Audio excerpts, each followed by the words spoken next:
Hello, everybody, and welcome to day number 1 of the Unified Collegiate Championship. I am Lynx, joined by fellow VCaster, or as I like to know him, John. We are very excited to start off today with what should be the first set of some outstanding games. Yeah, we have been hyping up the Unified Collegiate Championship for such a long time, Carter, and now we can talk about the entire path that has brought us to the Unified Collegiate Championship, and later throughout the day, probably get to talk about the round of 16 when we get to that moment. But I briefly talked about the actual general introduction when it comes to UCC, and this is how we've gotten here. 4 major groups to actually grant enough points to qualify for the major championship. We've had the regular season and the wildcard qualifier from the Collegiate Championship over on our side. We've had NJCAA, we've had CEA, along with last and most certainly not least, Collegiate R6. If you're a team that has played in any of these leagues, and if you are a top qualifying team in that group, you can gain enough points to actually make it here, hence why we are now brought to the actual main stage itself. And I believe we have a bracket as well, Kurt, to actually show us the general standings of all the points that have been gathered up these past couple of months as well. Yes, indeed we do. And some of you might be shocked, but teams like Converse and Akron and NCSU as well have all once again shown inside of Collegiate that they are some of the top dogs. But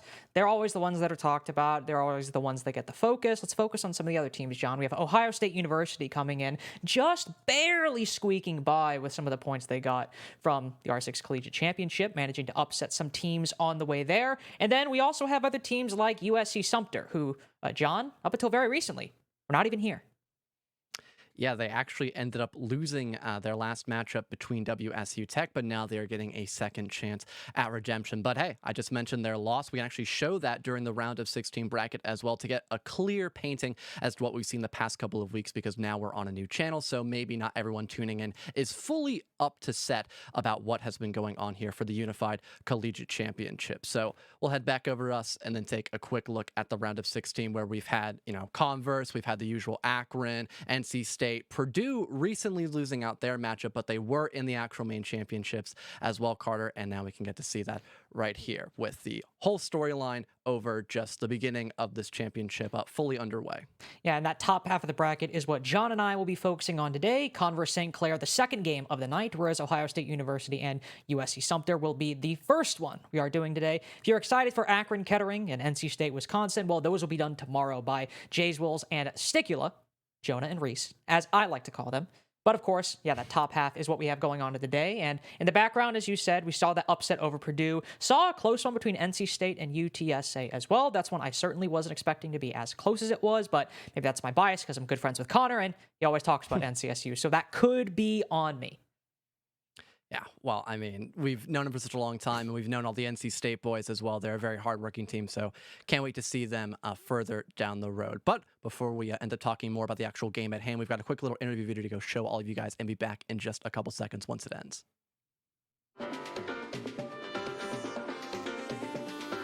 How was our journey to the Unified Collegiate Championship? Well, first up, we started with CR6, and we won the first Stage 1 and Stage 2 of CR6, and then barely lost to Akron in the Stage 3 finals of CR6. So our journey to UCC, it was kind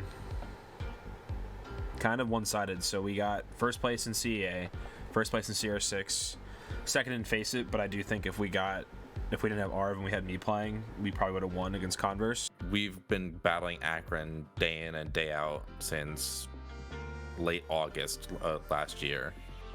And to finally solidify ourselves as we're actually better than you, not just in practice, but on paper, we are better than you. There's no other way to say it. We are the best collegiate team in our 6 right now. We pretty much like placing second. That seems to be our favorite thing.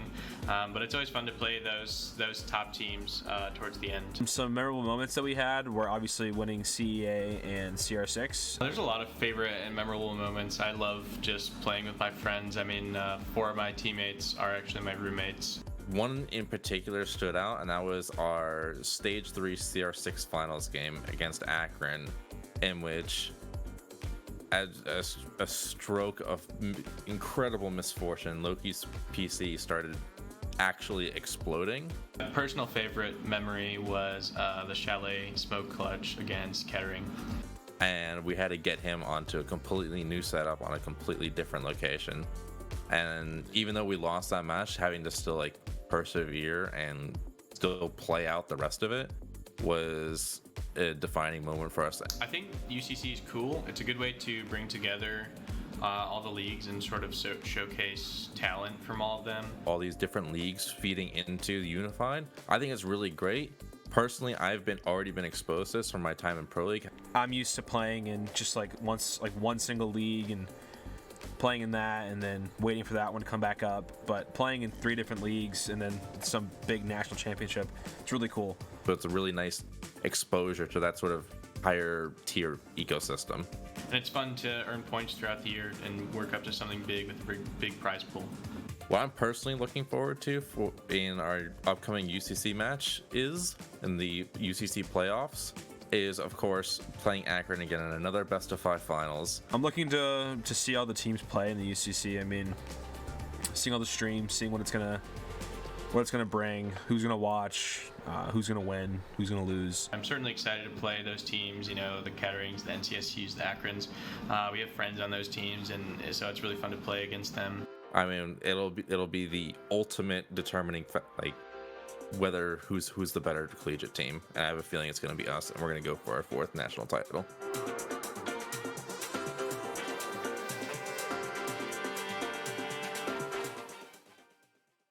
Well, if you enjoyed hearing the likes of Avian and Fozo talk about their journey into Collegiate so far, well, you'll be very excited for the rest of this weekend. But for right now, we have actually 2 different teams on our hands for matchup number 1. As we said earlier, we have Ohio State University, the Buckeyes, versus USC Sumter, the darkest of all dark horses going forward into Collegiate.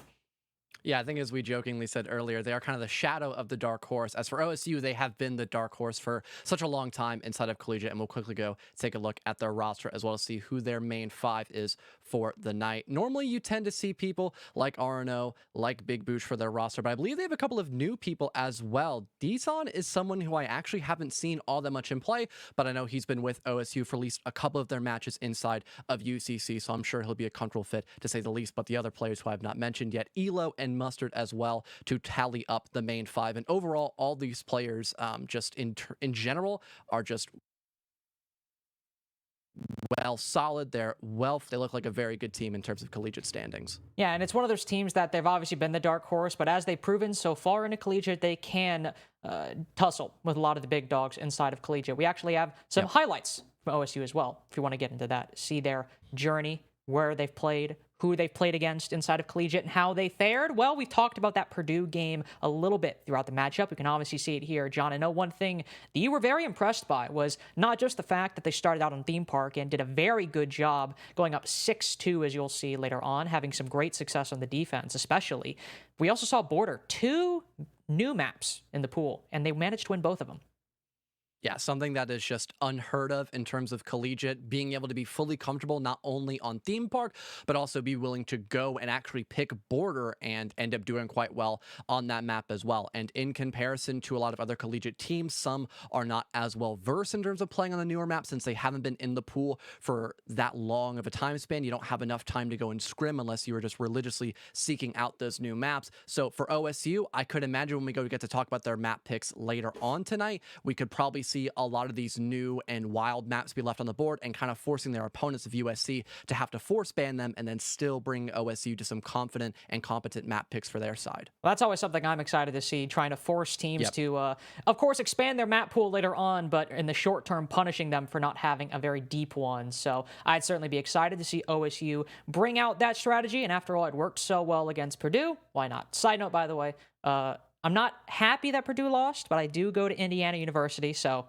we'll give Ohio, they get some brownie points with me for managing to avenge my own school, where we were not able to succeed, unfortunately. But of course, John, the important thing to also know is, they won Purdue, but they played other teams to get here. They didn't just, it wasn't a 1 BO3 and all of a sudden they were in. They played quite a few other teams to make it in, or to make it to where they are right now in the Unified Collegiate Championship. And if you want to, let's throw up their record, because they got a 2-0 against Purdue, and coincidentally against IU as well. But for all of these teams, it was a pretty consistent result.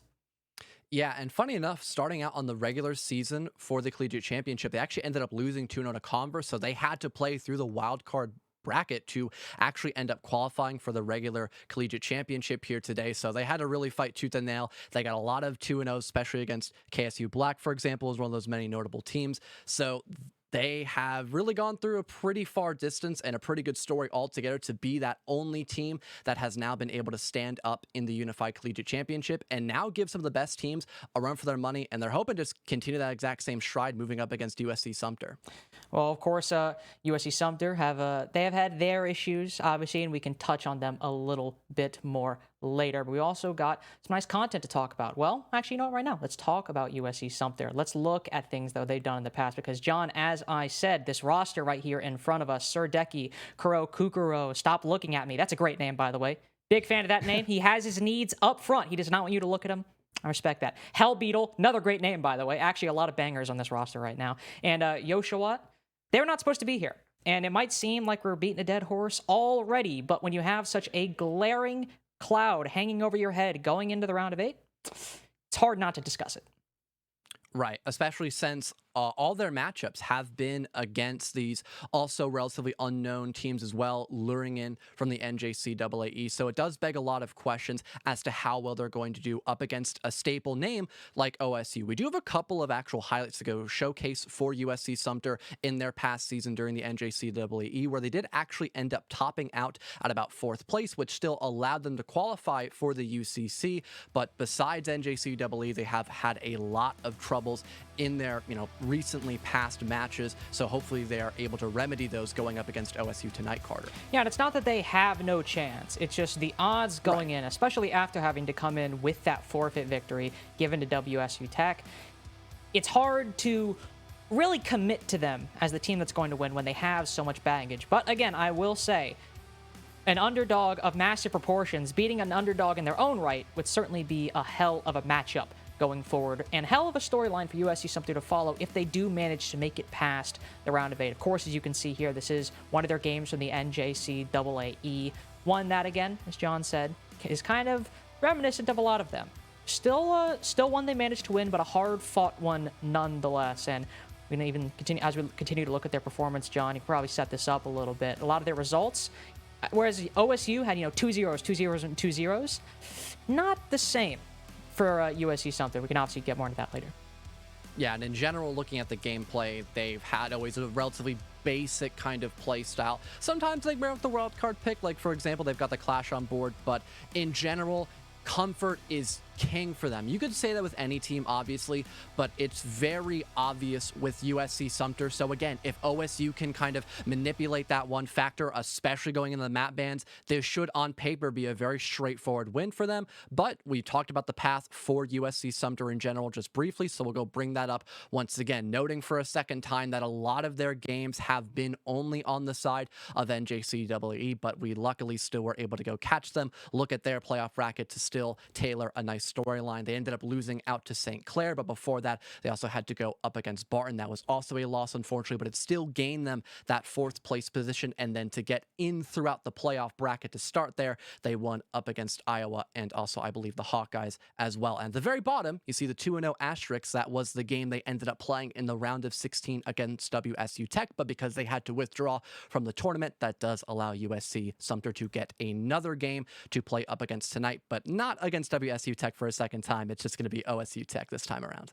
And so we've talked about OSU, talked about USC Sumter. You have a good idea of what we're getting into this match, except for where we're going, which of course we'll get to later. But what is the schedule you guys can expect today and tomorrow? What matches do we have? I mentioned them in the bracket earlier. Just to remind you one more time, what's the game today? What's the game tomorrow? And what will the games be overall? Well, we've got Ohio State versus USC Sumter, Converse St. Clair, obviously. We already talked about that, John. But the games tomorrow, you want to give a little preview of what we might be able to expect for Akron and Kettering and NC State, Wisconsin? I think for Akron and Kettering, it'll be a interesting game for sure. Kettering, they have been able to upset a couple of teams. UAH is a very notable one at that.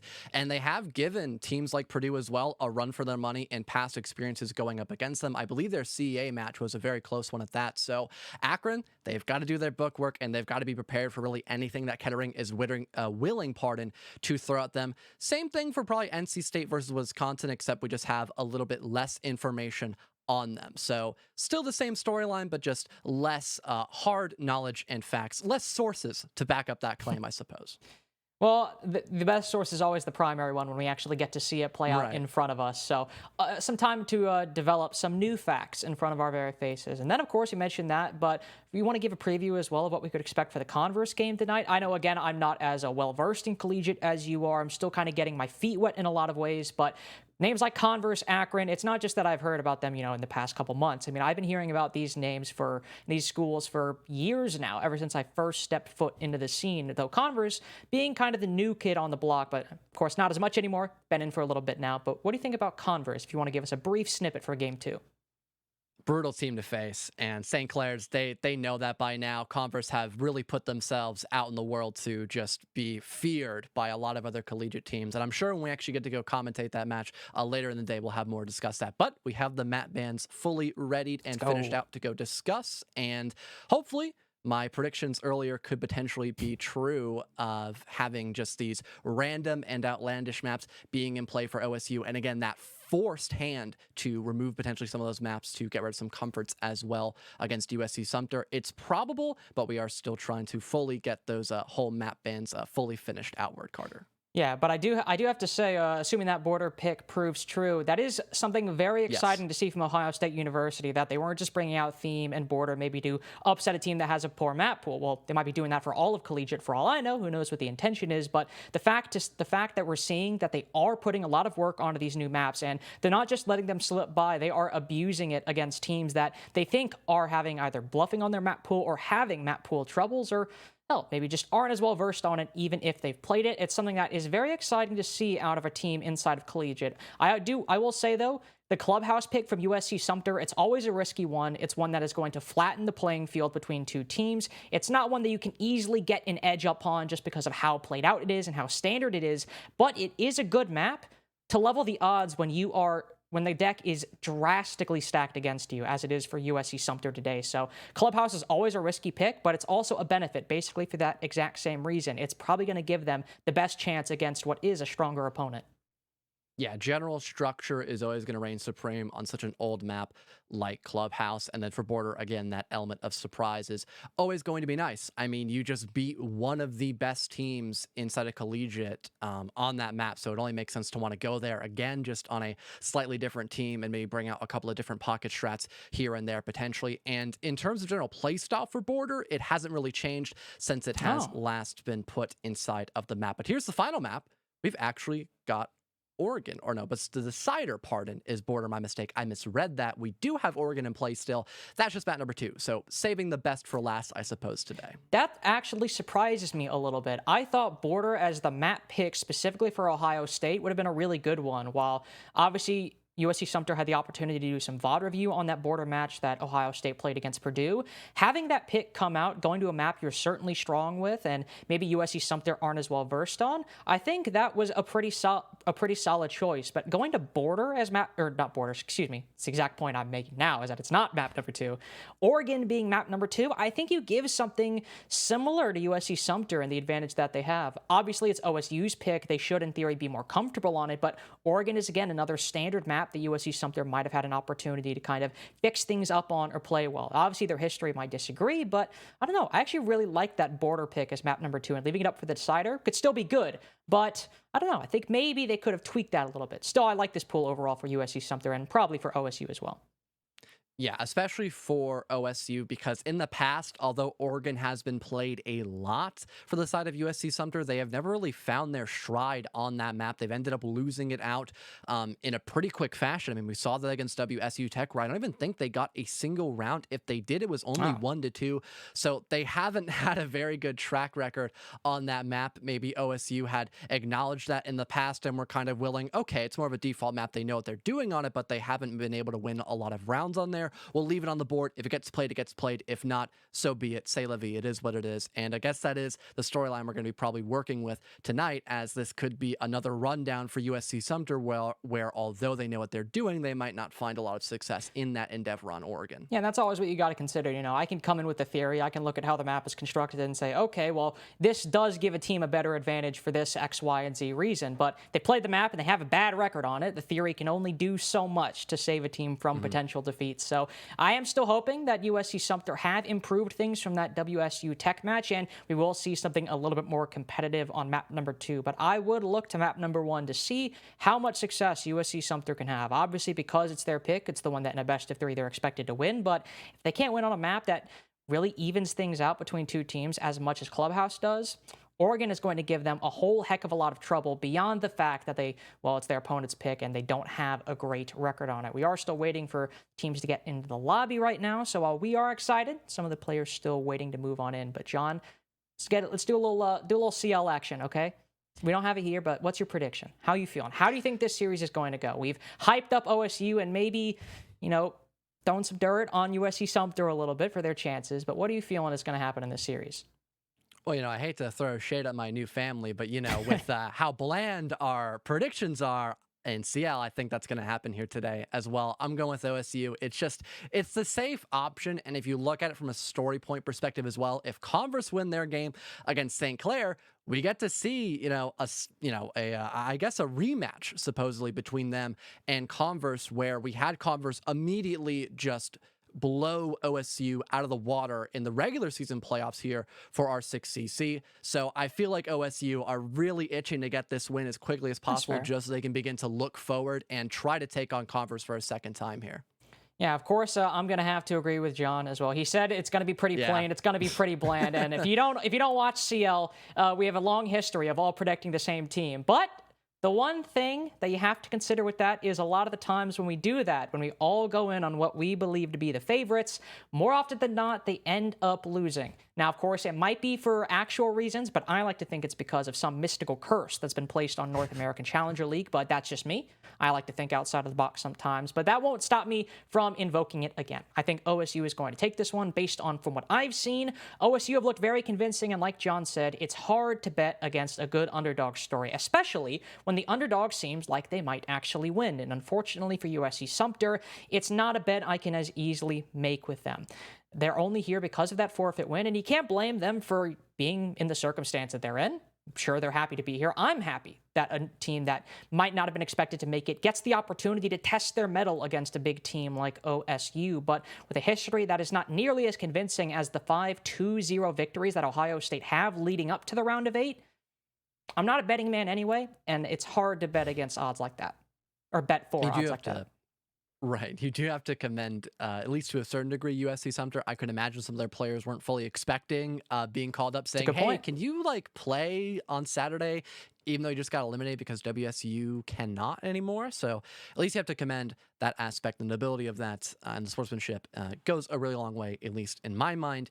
And hopefully they can whip out a couple of new ideas to have, in general, more wins on the board, because they have always been lackluster in that department. So really hoping that we do not see that 7-0 fashion like we saw last time they were in play, especially since the play style of OSU and WSU Tech, I would have to admit, is very different. That could maybe give the upper hand to USC Sumter, or that might force them to kind of prolong their adaptability, which is one thing I always thought they did a good job of. So it's just really a matter of what OSU is willing to bring to the table, not so much USC Sumter. But I believe we're finally ready to actually get into action, Carter. Yep, so let's see if OSU are able to get the victory everyone expects them to, or USC Sumter, with their backs against the wall and the odds rooting against them, managed to take the win, and one that nobody would have expected. Again, OSU versus USC Sumter. Map number 1 is Clubhouse, the one that of all the 3 maps in the pool right now, they are probably most likely to win. How will they start things out? Well, they started out with a Thatcher. And John, if they weren't expecting to come into the Unified Collegiate Championship because of that forfeit, sticking with some traditional bans, probably something we can expect from USC. Wise option, to say the least.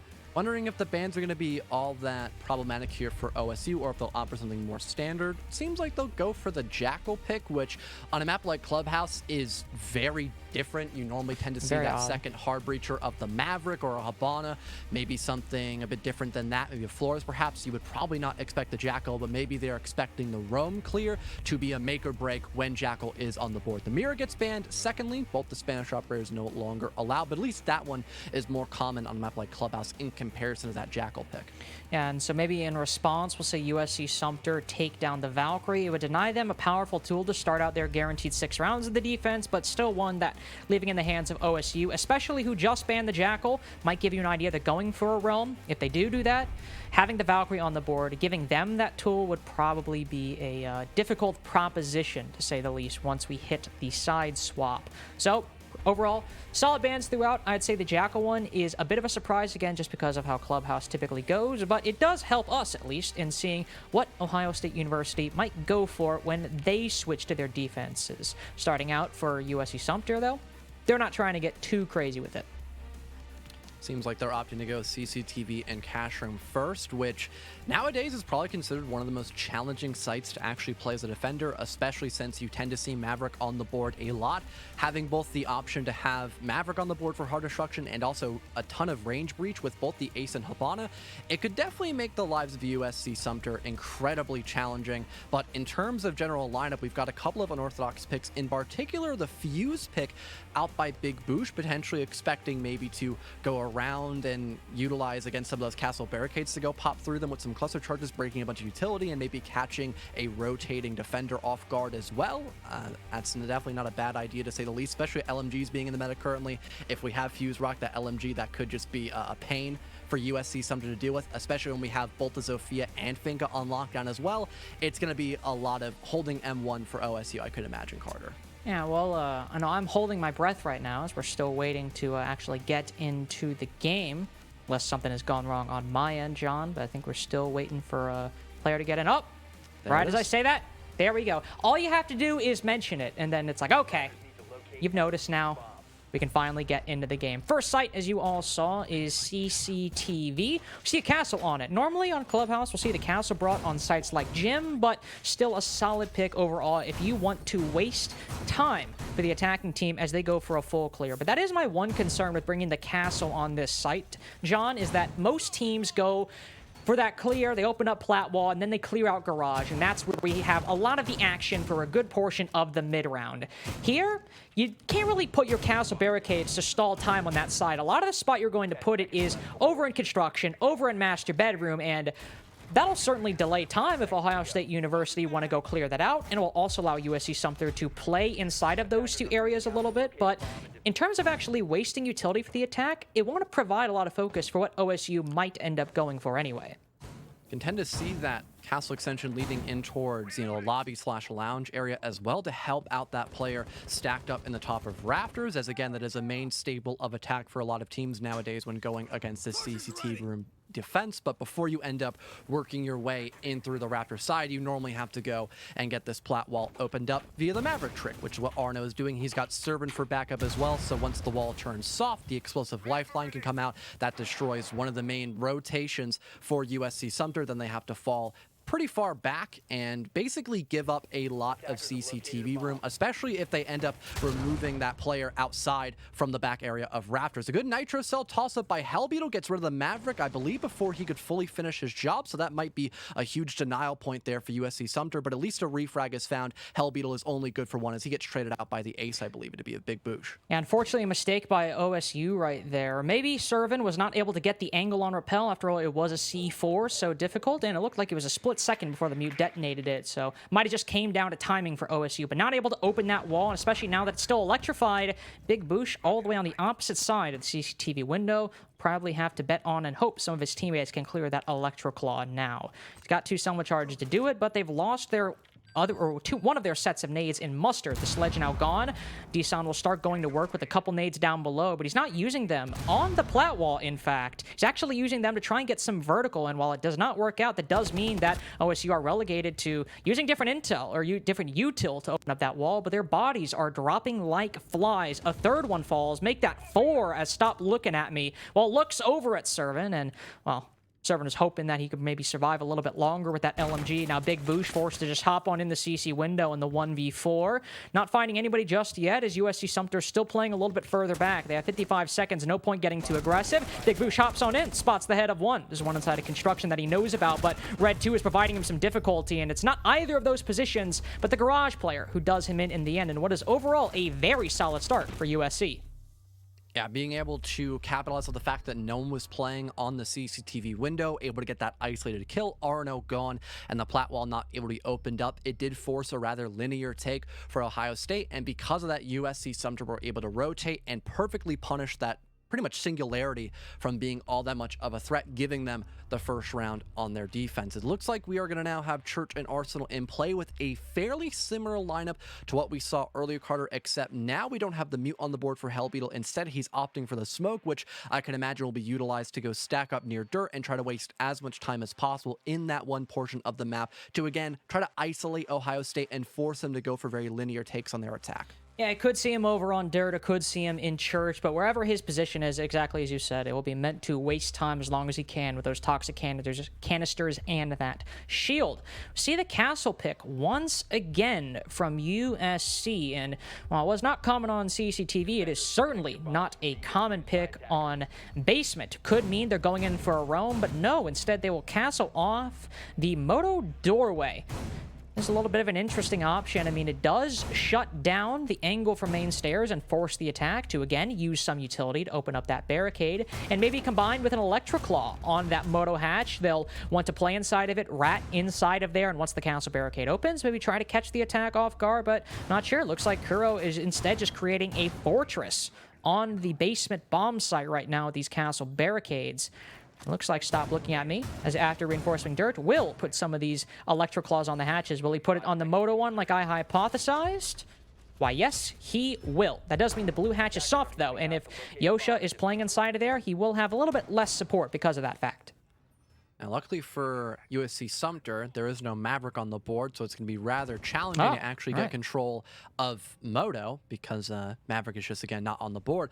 If he was available, though, it could probably be a very troubling defense to actually play for USC Sumter because you could open up Moto and push down through both Moto and Blue and just completely ignore main stairs and main hallway and have a pretty straightforward site attack leading in through Church. But for Ohio State, they're not going to want to trouble themselves all that much on the basement floor just yet. They want to go for a full top to bottom clear, just in case there's any pesky roamers lying around, in particular, near that gym side of the map, near bedroom as well, maybe CCTV, which so far is not going to be the case. It's pretty much just a full anchor hold by USC Sumter. Ohio State realizing that, so they immediately begin to transition a floor lower and start playing for that vertical in the hands of Mustard Rock and the Sledge. I mean, that makes sense. There's usually two ways to defend basement. You either fully commit to the roam or fully commit to the site hold. The USC have simply done with the latter.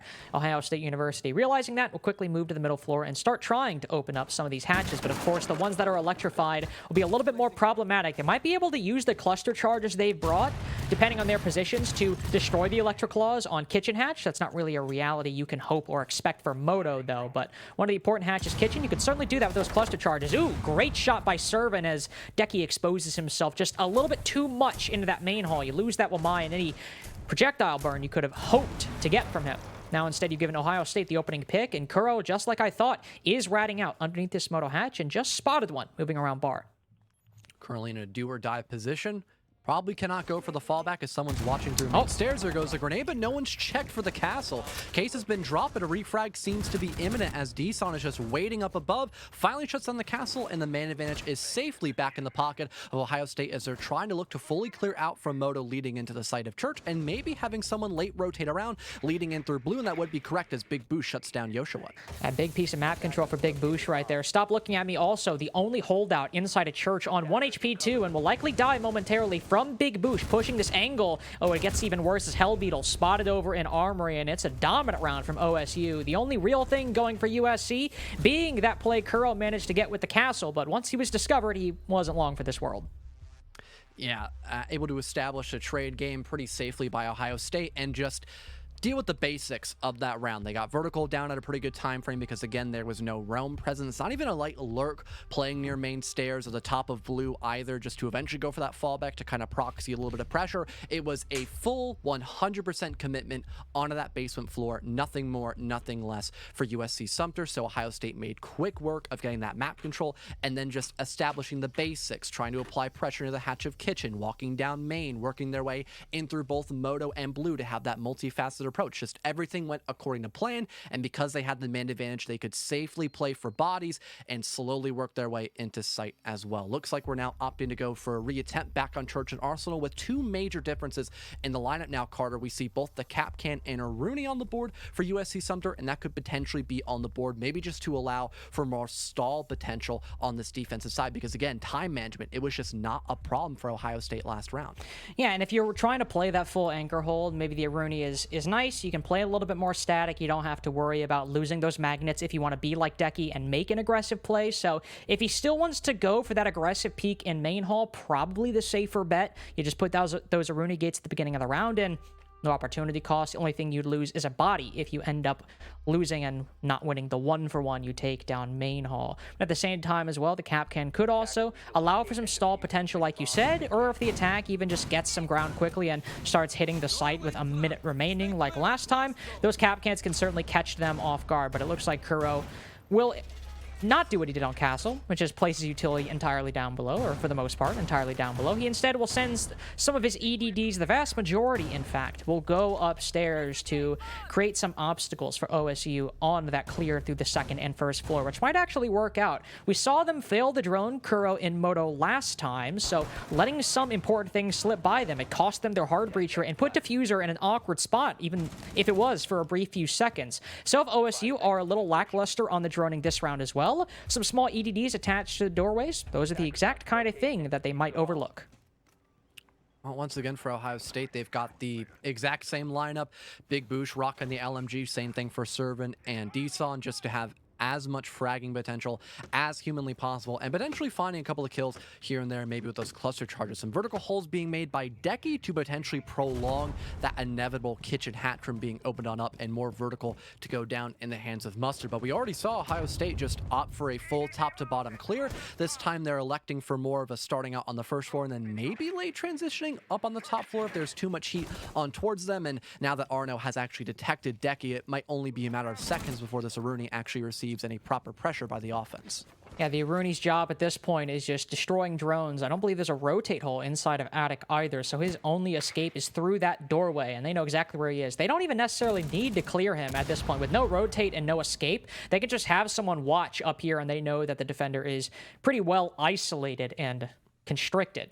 If all Decky can do is sit inside of Logi and wait for a fate that will likely come. Instead, Mustard will go down below, use a nade that just barely misses Decky. He instead peeks on out, does a little bit of damage to Servant before he falls. But for 2 rounds now on basement, Decky is the opening death with no real option to refrag by USC Sumter.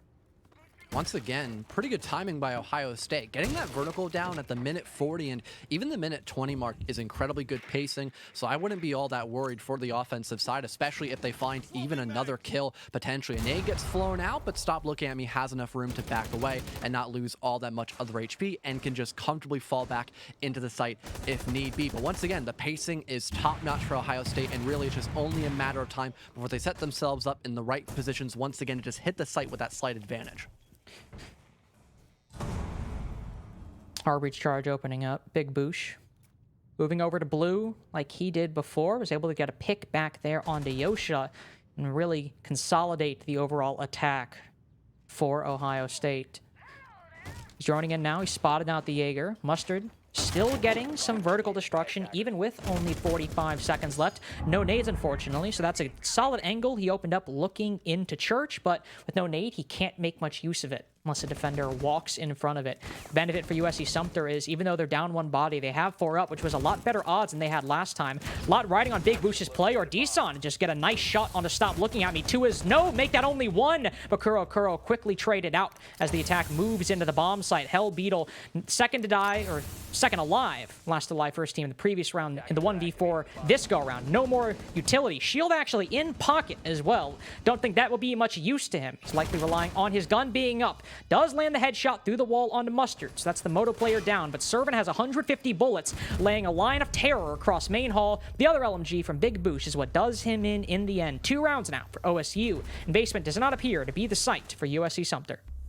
And once again, a general lack of stall. The timing was still pretty nice by Ohio State, despite the fact they had to deal with one roamer. They were just very methodical and meticulous about just wanting to deal with that one player, guaranteeing that man advantage, and then having all the room in the world to still get that vertical down and hit the site the exact same way that they did on round number 2. So the one thing I'd probably want to consider is maybe the lack of rotations that we saw by USC Sumter, in particular by Hellbeater, who just wasn't able to utilize really any of their toxic smokes to slow down Ohio State and give the rest of his team more time to actually reposition and be in a better spot to actually win those 1-for-1s and guarantee they actually keep Ohio State out of the site. Maybe heading back into CCTV and Cash Room, they'll have more success in that endeavor. But now that Ohio State has had a better chance at redeeming themselves in that team play aspect, I could imagine they'll have much more success moving into the CCTV attack for a second time.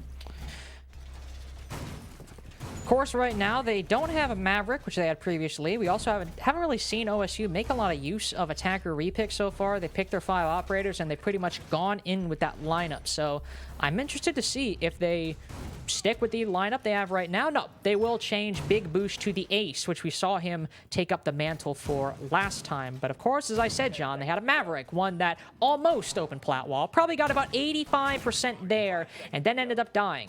Sad thing right here, though, is they don't have anybody to really cut through that. They have some lifelines and maybe some nades to destroy it, but that will require a lot of active utility usage when a Maverick could just cut right through it. Maybe Ohio State are opting to go for a direct clear, leading in through Raptors immediately, perhaps, and then trying to figure out if they can get that plat wall opened up later, perhaps. I'm not quite sure. Or they could go for something completely unique, maybe opting to go for a full clear across the map inside Jacuzzi, as we did see a couple of outlines over inside of that part of the map. Yeah, looks like they'll actually opt to go in for more or less a construction clear and trying to deal with this directly, perhaps. It's definitely not a bad option, again, especially since they don't have a Maverick, but they could have just 6-picked onto him and then have somebody just sit near CCTV window to make sure that nobody got Nitrocell while actually working that Maverick trick. But I guess ignoring that main issue will be on the drawing board for Ohio State instead, as they try to adapt their entire attacking style in comparison to what we saw in round 1. And thankfully for USC Sumter, normally we might see teams put the 2 Electric Claws on the garage walls, but this go around, they've actually placed it on the con wall, and that's normal for them. Wow, hell of a recovery by Kuro. Forced out of construction and quickly retakes that, but there's one attacker currently filling the void left by the Zofia. Big boosh on the LMG, and Kuro might be getting a little too aggressive, though 2 bodies almost fall for Sumter. 1 HP for Yosha and Kuro due to a well-placed nade by Mustard from below. Though the second goes wide, that first nade did a hell of a lot of impact and will greatly aid OSU going forward, even though they've lost the opening duel. Still the big emphasis on the LMG, though. Having 2 players that are very low could just be turned into mincemeat, depending on how exactly Ohio State want to stack up in this next minute 20. We've got D-Son now rotating around inside of that back balcony once again, just to provide another sight line here for Ohio State once those castle barricades get destroyed. A thermite charge now deployed on the single wall as well, leading into sight. Again, just another sight line. The only major issue I could consider here for Ohio State, besides that disadvantage in terms of the man count, is also that player of Decky just sitting in the back of Raptors, because if he isn't dealt with properly, we could end up seeing him just holding down this long sightline and perfectly denying anyone entryway of the bomb side of A. Yeah, that is always the worry, especially when you're going for a very one-dimensional take from construction. Decky has a very strong line of sight, aided by Yosha as well. Decky could play off the Jaeger's contact, and once the Jaeger falls, try and get the trade, though a nice angle held by Arno nets him his 2nd kill of the round so far. He's been the one to open things up for OSU in round number 4, but it could all be stopped by Yosha and Decky if their shots ring true. Decky preoccupied in garage right now, as OSU have accounted for that, but the crossfire springing right now. Arno with his 3rd shuts down one aspect of it. Now Decky is fully preoccupied with that garage player. He'll send out an impact that misses. Hellbeetle put to 1 HP as Mustard makes his march up red stairs. He'll hold there for the rest of the round and now that the bomb has gone on the floor. Not a lot of room for Hellbeetle to move. Mustard watching one angle. Downs Decky. Now Hellbeetle only spots the back of Mustard, but he's still got 2 players to worry about stacked outside of construction. Mustard finishes off the Wamai. Now Mute wins his fight against the Sledge. That's big, but he's only on 1 HP. No C4 to work with as well. He's got to worry about the breach and the door, and 100 bullets from Big Boosh with his name on it. 3 rounds in a row now for OSU, as they start out rough with the loss of the Zofia, but it seems like thanks to Arno, wasn't much trouble in reality.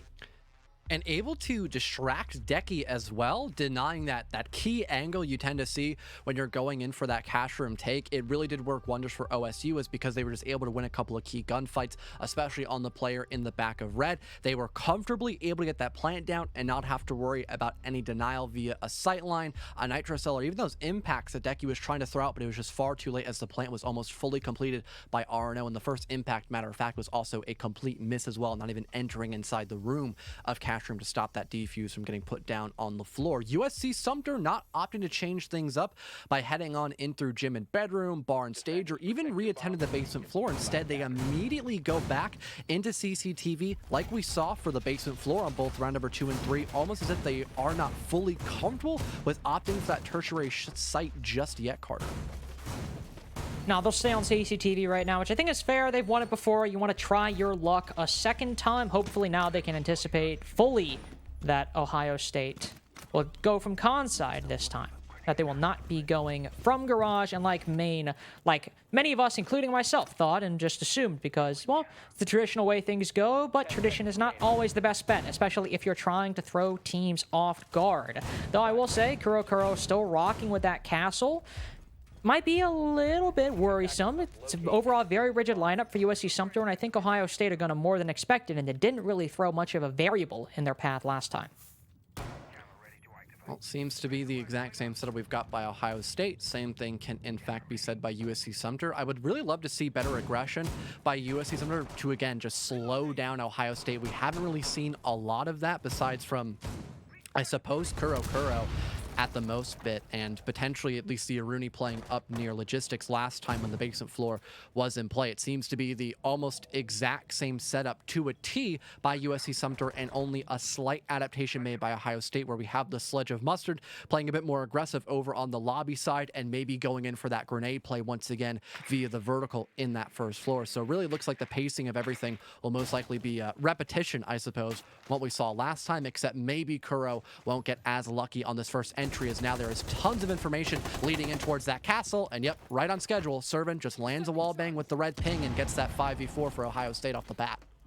And that's sort of the issue with what USC are going for. Kuro has been playing aggressively there each time on CCTV, and once Ohio State realized, they got in a position in Logi and immediately got that kill. But great play by Stop Looking At Me. Getting aggressive, a little bit risky as teams start marching in through Logi and bedroom, but bringing that back, taking down Servin, overall good effort by the K to bring back what could have been a very bad situation, especially how deadly we saw OSU were on the site and getting those kills previously. RNO even starting out much earlier than he did before. He had to win fights like that in a man disadvantage, but now that Servin was able to get one before, and Mustard with another beautiful nade down below, really clinical with these in rounds 4 and 5. It's looking like an OSU victory, and probably the best one on CCTV so far. Once again, we could probably see that isolation happen once again for Decky, or at least a good bait and switch against the Wamai to allow that ease of access in terms of plant. Mustard shuts down the Wamai, so that's not even going to be a problem. It's only just Hellbeetle who was last spotted out in the top of red, and he still lies in that position now, trying to work a floor lower, maybe to play for that Nitro cell potential, but he walks into the asphyxiating bolt. But so does Mustard. Hellbeetle on 5 HP, now caught in the 1 versus 2, but the C4, it's already been expended. He has to go for the swing, and in that bout, the LMG will reign supreme. Yet another round here for OSU as they continue to pummel on their offensive side. And I want to give some advice to USC Sumter, talk about what they're doing wrong. And I think the main thing is maybe some on-site positioning. But the thing is, as well, is they're simply just not winning a lot of the fights they need to. Part of the reason RNO is able to just run roughshot over them inside of cache is, on the one hand, you have Stop Looking At Me just sort of sitting behind the desk at the red rotate. RNO is able to walk by, peek in, and get that kill for free. If you go back all the way to round number 3 as well, not round number 3, excuse me, round number 4 on CCTV, they had some solid crossfires. They had garage control, they had a player on red, they had a player close on the cache doorway as well, and the crossfire just collapsed. They all ended up losing their individual fights and maybe playing a little bit over-aggressive, maybe giving themselves away to angles they didn't need to. But overall for USC, the site play has been a deadly combination of less than stellar play from themselves, but also Ohio State, especially RNO, hitting those shots as they move in to execute onto the site. And that's been their big problem on CCTV, and they're trying it a 4th time now. And that's a little bit worrying, because this attack for Ohio State, for the 2 reasons I mentioned above, especially reading into the roam, if you you want to add a third reason, have all worked extremely well and only gotten better and better as these CCTV attacks have been implemented. And now USC Sumter are going back, and it doesn't appear, at least right now, that they're changing things up too much. Kuro not putting on that castle barricade means maybe we're seeing something different, but no. I think he might actually be putting it up and instead roaming further out this time. Locking himself out of the site, going in on the lone mission, maybe to try to find a couple kills before being dropped eventually. Not a bad idea. But the big aspect of team play really goes a long way, especially in that roam game. Just having the safety net of having a potential trade could be huge, and maybe that'll be Decky's job as well to back up the castle, as he is playing rather aggressive, kind of in the middle of that first floor perhaps. Maybe he could walk up main stairs, and if unspotted, could find a couple of trades here and there, but that's just a matter of if Ohio State have their flank watch on lockdown. Potentially not those. They don't have any claymores and no matter gridlock on the board. Kuro tries to get hyper aggressive with the swing, but loses a lot of his HP, and is forced to almost immediately fall back. He has backup by Hellbeetle as well, but they're not in a good position to play off each other's contact. And in the exact same manner, we've got Servant winning the opening duel and finding another one, as Hellbeetle has to worry about too much all at the exact same time and is just trapped in the middle of bathroom. And although Decky finds one, he's quickly traded out by RNO to make it an immediate 4v2 in the first minute. And I mean, that I'm glad to see that USC Sumter were trying to switch things up, trying to throw Ohio State off guard. But obviously, one, it didn't end up working. You've now given Ohio State the site pretty much for free once they're able to destroy this K charge and open up that wall. But just a couple man roam, 3 if you count Decky, flanking up main stairs late. You might have to do a little bit more coordination. Master bedroom and construction are difficult places, especially master bedroom, to extend in. And all they really did was, I mean, sit in there and force Ohio State to drone them. And once they did, Ohio State have already proven that they can win those 1v1 engagements when you give them to them. And USC Sumter just kind of gave more of what OSU already like. So now Yosha and Stop Looking at Me, they are holding a crossfire right now. One on red, one inside of CCTV. Some very good positions, but I mean, John, we've seen OSU win better odds before. It doesn't really seem like they have a whole lot stopping them from winning this round either. There we go. Yeah, just in the blink of an eye. As we were conversating, it's just an immediate win out for OSU, as they just didn't have all that much else to worry about. And like you mentioned earlier, Carter, I love the aspect of adaptation there by USC Sumter, but I feel like their general composition needed to be changed to better counteract Ohio State. I would have loved to have seen maybe more information on the board for USC Sumter, maybe even a pulse, because we have seen the exact same style of play not only by USC Sumter, but also Ohio State. We haven't had a lot of first floor clears when it comes to actually dealing with a CCTV defense, so having all that soft flooring to work with and having nitro cells at the ready, that could have been a fantastic way to find immediate success without putting in all that much effort or really worrying about a lot of pressure dealt by the side of Ohio State. Yet we saw the exact same lineup implemented by USC Sumter, and they just were not able to find really anything on that roam game except a singular kill, which ended up diluting everything down into that 4v2, giving a huge lead up for Ohio State, and now they get to move in over on the defense with a 4-round advantage. And off the bat, Carter, they are opting to go for one of the most unknown bomb sites of bar and stage. I mean, they are just looking to throw everything, including the kitchen sink, at USC Sumter, at least on map 1. And, I mean, it might not be the best site on the map, and, you know, I think that might not be a hot take for anybody who's a fan of competitive Rainbow Six, but for USC Sumter, depending on how well their IGLing or their attacks are, they might still struggle on a site that, as you said, you know, is not the most common. It's not something we see all too well. We see teams go to gym, CCTV, and basement, and first floor, bar and stage is just kind of the, you know, the unwanted stepchild, unfortunately. You know, they're just kind of there. Sometimes you go to them, but not really a site you want to prefer. It's a site you also, if you need to, or if you do go to it and you need to go to it, you have to hold inside a construction and master bedroom. And as you saw from USC Sumter, that can be very difficult to hold, especially if you don't have the utility for it. But I will say for OSU, as opposed to USC Sumter, when they're holding construction and master bedroom, it looks like they have some utility, and more so than the Sumter did.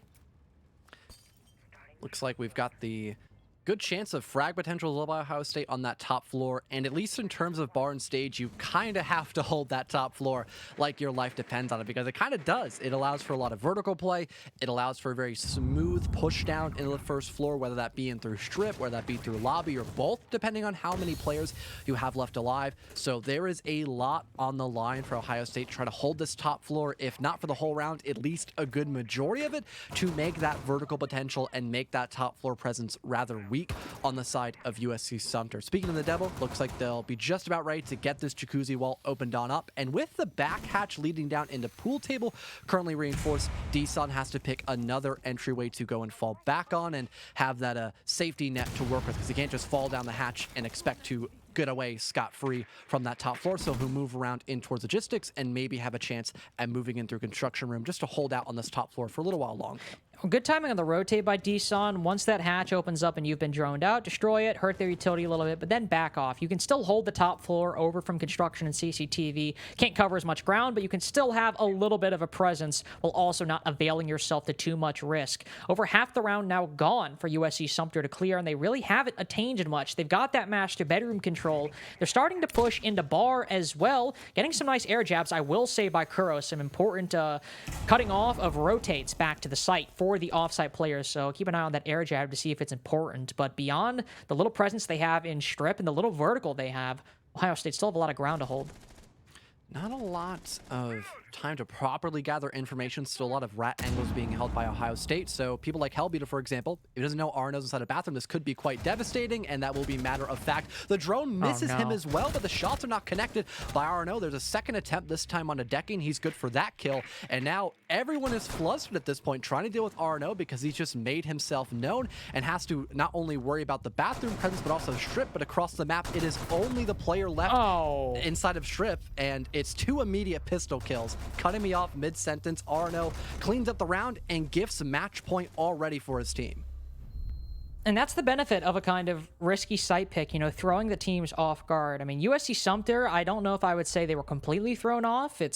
It's not the most complex site to attack. You know, you try and clear out master bedroom at a minimum. If you only want to go for a half clear, get some control inside a strip, and you can make it work. It's just a little bit difficult if you don't have any pressure from those other angles. That's what Hellbeetle tried to provide by creeping down main stairs, but again, a lack of intel from USC Sumter, not knowing Arno was in bathroom. He even gives Hellbeetle a second lease on life, not shooting him with his back turn, only doing a little bit of damage to the twitch, but then he makes the decision not to chase the kill or stay in bathroom, but to catch the sledge off guard, knowing that somebody from strip is probably going to try to finish off that kill now that he knows he's there. Plays his life, and that already took what was, you know, an okay round from USC Sumter. Really just was not a lot going on, and threw a big wrench in the works for USC Sumter, and it was going to be very difficult to come back from. They had to clear him out, had to dedicate some time, and Arno clearly was not inclined to lose any of those engagements. 10-2 so far. The standout player for Ohio State, though Big Boosh, just a little bit behind, but he's cooled off since the first couple rounds. Now, they just have to win CCTV, which, to be fair, on Clubhouse is a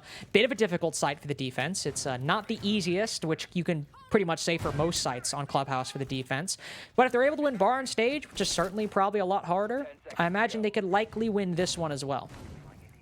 Interesting selection to go off of the ace onto the Cali, depending on where the K-Claws are actually placed, which they're both in the back of garage. You might not be able to do all that much work with the Lance charges themselves. Literally can't even hit it. And might be opting, yeah, he cannot get the back walls in garage. It's going to be Hellbeetle's job, to do all the work, not only on the plat wall, but also probably leading it over to the garage walls as well, just making an entryway to some extent. So it's not going to be all that comfortable for USC Sumter throughout the entire round, except for maybe getting plat wall opened up. And because of that one changeup, having the Kaid utilized on the top of Raptors, we might see a construction take as an option for USC Sumter, but that's if they want to actually put their foot down and maybe, you know, swallow their pride a bit and actually go move around the map and go through there. Nope, it looks to be a rush instead, Carter. They are just hitting the site as quickly as possible, and it's completely failing with just a flurry of kills favoring RNO and the rest of Ohio State. It's already a 1 versus 4. Yeah, already a 1 versus 4. Yosha, who's 0-7. The hopes of their map pick now riding on him. I mean, it's a good time to get that kill, but it's looking like he actually might get out-dueled by D-Sun on the Cade. Unfortunate to see. for USC Sumter right there. But overall, good showing on map number 1 from Ohio State University. I mentioned before we even got into this series that this was an important map for USC Sumter to win, not only because it's their pick, but also because Clubhouse is an equalizer map for most teams inside a competitive Rainbow Six, and they just lost it 7-1. And now we get to go to a map like Oregon that they are also historically not strong on, and it is OSU's pick. John, I'm not liking these odds for USC Sumter. I'm not either. In general, their adaptability, it was either lackluster or sometimes non-existent during the game, which allowed OSU to eventually redeem themselves after losing round 1 to completely change the pace and win 7 rounds in a row. They are very consistent in terms of finding an opening kill, or at the very least being stacked up for a potential of trades. So even the kill department wasn't all that strong in general for USC Sumter. So there is a lot to look out for in terms of what OSU are willing to bring on the table, especially on a very default map like Oregon. We could probably see a very similar stat line to what we just saw on map 1, Carter. And hopefully for USC Sumter, we don't see that. If you're hoping for a better series and you're not just a diehard OSU fan, then definitely want to see something from USC Sumter on map 2, some work done on Oregon. But we have a few minutes until then. We're going to take a short break, but do not go anywhere. We have Oregon between OSU and USC Sumter right after this. Careful with stars, not every light is gonna guide you. Jobu tries to jump in, looking for the fight, but Hennessy will shut him down. Massive pressure for Akron here. They need to win these last 2. BDA working the flank. Hennessy has the bomb. He can go for the objective play. They're going to be able to pinch out the Jaeger, and it's ultimately Hennessy, the clutch master, who will push us on to Villa. But Jobu gets one. The coverage not there for Bucka. Imat trying to come forward. 1 versus 1. Though the Jackal has the bomb, he really doesn't have the time. Maybe here's one over by E-Box, and he makes it through. Imat, wow, there for Akron. Still keeping things in a 4 versus 3, but still, Akron, they have the advantage. They just need to stall out, but oh, look at a beautiful run up by Imat. No air jump there to deny it. Gets shot by Thunder. Kind of a smart play. Now here come the flash grenades, and the Syria gate actually being burned. It allows Thunder to find 2 huge nitro cell kills. Around the alibi, which would red ping him if he touched it. That's probably the audio cue. It's a pin being pulled. JetCon good for a second. Tries to run right into it, but he only meets his demise. Rai left, and he does laser 1. Results to the shotgun. This is the moment. Rai starting to sneak up on it. The Lion at a distance. The shotgun not doing as much damage, but it does get the down. Hennessy will choose to stick the plan, and Rai needs to get over here ASAP. He gets it. Rai able to hold off, and he might have had a slow going thing. Got quite the power of the guns here. The LMG, the rifle, but Jobu isolates. The mid-range capability, not the best in the SMG-11, but Jobu will make do from what he's got right now. 12 seconds to go. The Smoke is going to try to stand and fight, and he'll win it out again. As well by the mute, so plenty of seconds already burned off. Locurio, wow, what a shot through the wall. Connects on the head of JetCon. That's the opening kill once again for Converse, and Mute has still not given up this position. Locurio just steps out into the hallway. There's no player that can stop this Smoke right now. Excuse me, the mute. A nade comes in, it misses. It's like Locurio has got some kind of supernatural protection in Janitor, and he steps out for a 3rd kill. Akron, get a hold of yourselves. You just let the SMG-11 on a roam. Allowing Predator to go for the plant. No Nitrocell in the sector yet of the map, but Arv is doing the work of Akron. 2 good kills, converts to the 3rd. It's now all left onto Drew. The diffuser goes down, and Drew needs to make a play. He's inhaling the gas, and the coverage for my man is good enough for Akron to win the round. Digits with 15 to go. Akron are going to have to get in. It'll be the Jackal for laundry pressure, and Predator runs right into him. Imat for a triple kill. 1 versus 2 for Drew. Just needs to outlast for 8 more seconds, but Imat coming in from laundry. And we will see Akron move on to the grand finals. NCSU, the Wolfpack are eliminated.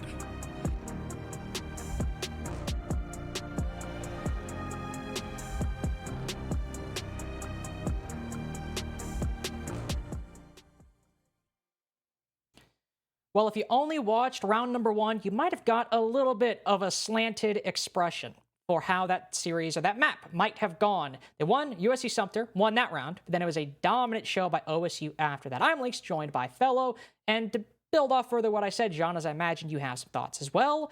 After round number 1, it really didn't seem like USC Sumter had a lot of steam left in the tank. Yeah, and it wasn't more or less what they did, it was how they did it, because again, we talked about adaptability throughout the game and during, the few moments we had during the break as well. Of the setups that were implemented by USC Sumter were not bad. It's just how they were fully implementing that, whether they just weren't in a good position to win the gunfight, go for trades, just the smaller things that you need to take into from the broader aspect of what you are bringing to the table. That's what was missed out on by USC Sumter, and that is what allowed OSU to get a very one-sided matchup win on Clubhouse. And we do have some replays to break down, of course, from that map from Clubhouse. The map that I said, of course, that this is one we needed to see USC Sumter, even if they lose, needed to show up on at least just a little bit. We wanted to have good hopes for them in the series overall. And as John mentioned and touched on a little bit, it wasn't that it was a complete and utter failure from USC Sumter across the entire board. It's not like, they were playing in completely off positions. That happened a couple times. It was spots like this where you're on round 4, defending CCTV. You already have Must, who's just hitting some crazy nades, but what we saw earlier, or I think you might see in the round after, I think it was confusing them a little bit. What we'll see in round number 5, once we get there, of course, is a setup and an adaptation by USC Sumter. We see Kuro playing aggressively inside of construction, recognizing that OSU are getting quick control, but all that's really there to this realm is he's sitting inside of it. And that's it.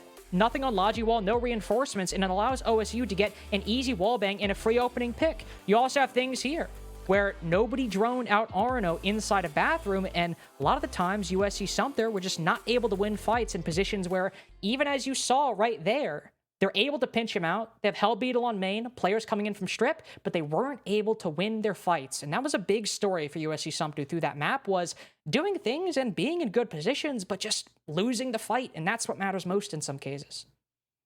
Yeah, and even though we talked about how the basics were good a lot of the times by USC Sumter, sometimes they ended up forgetting out on that aspect as well. We saw in that clip where Arno got 2 pistol kills.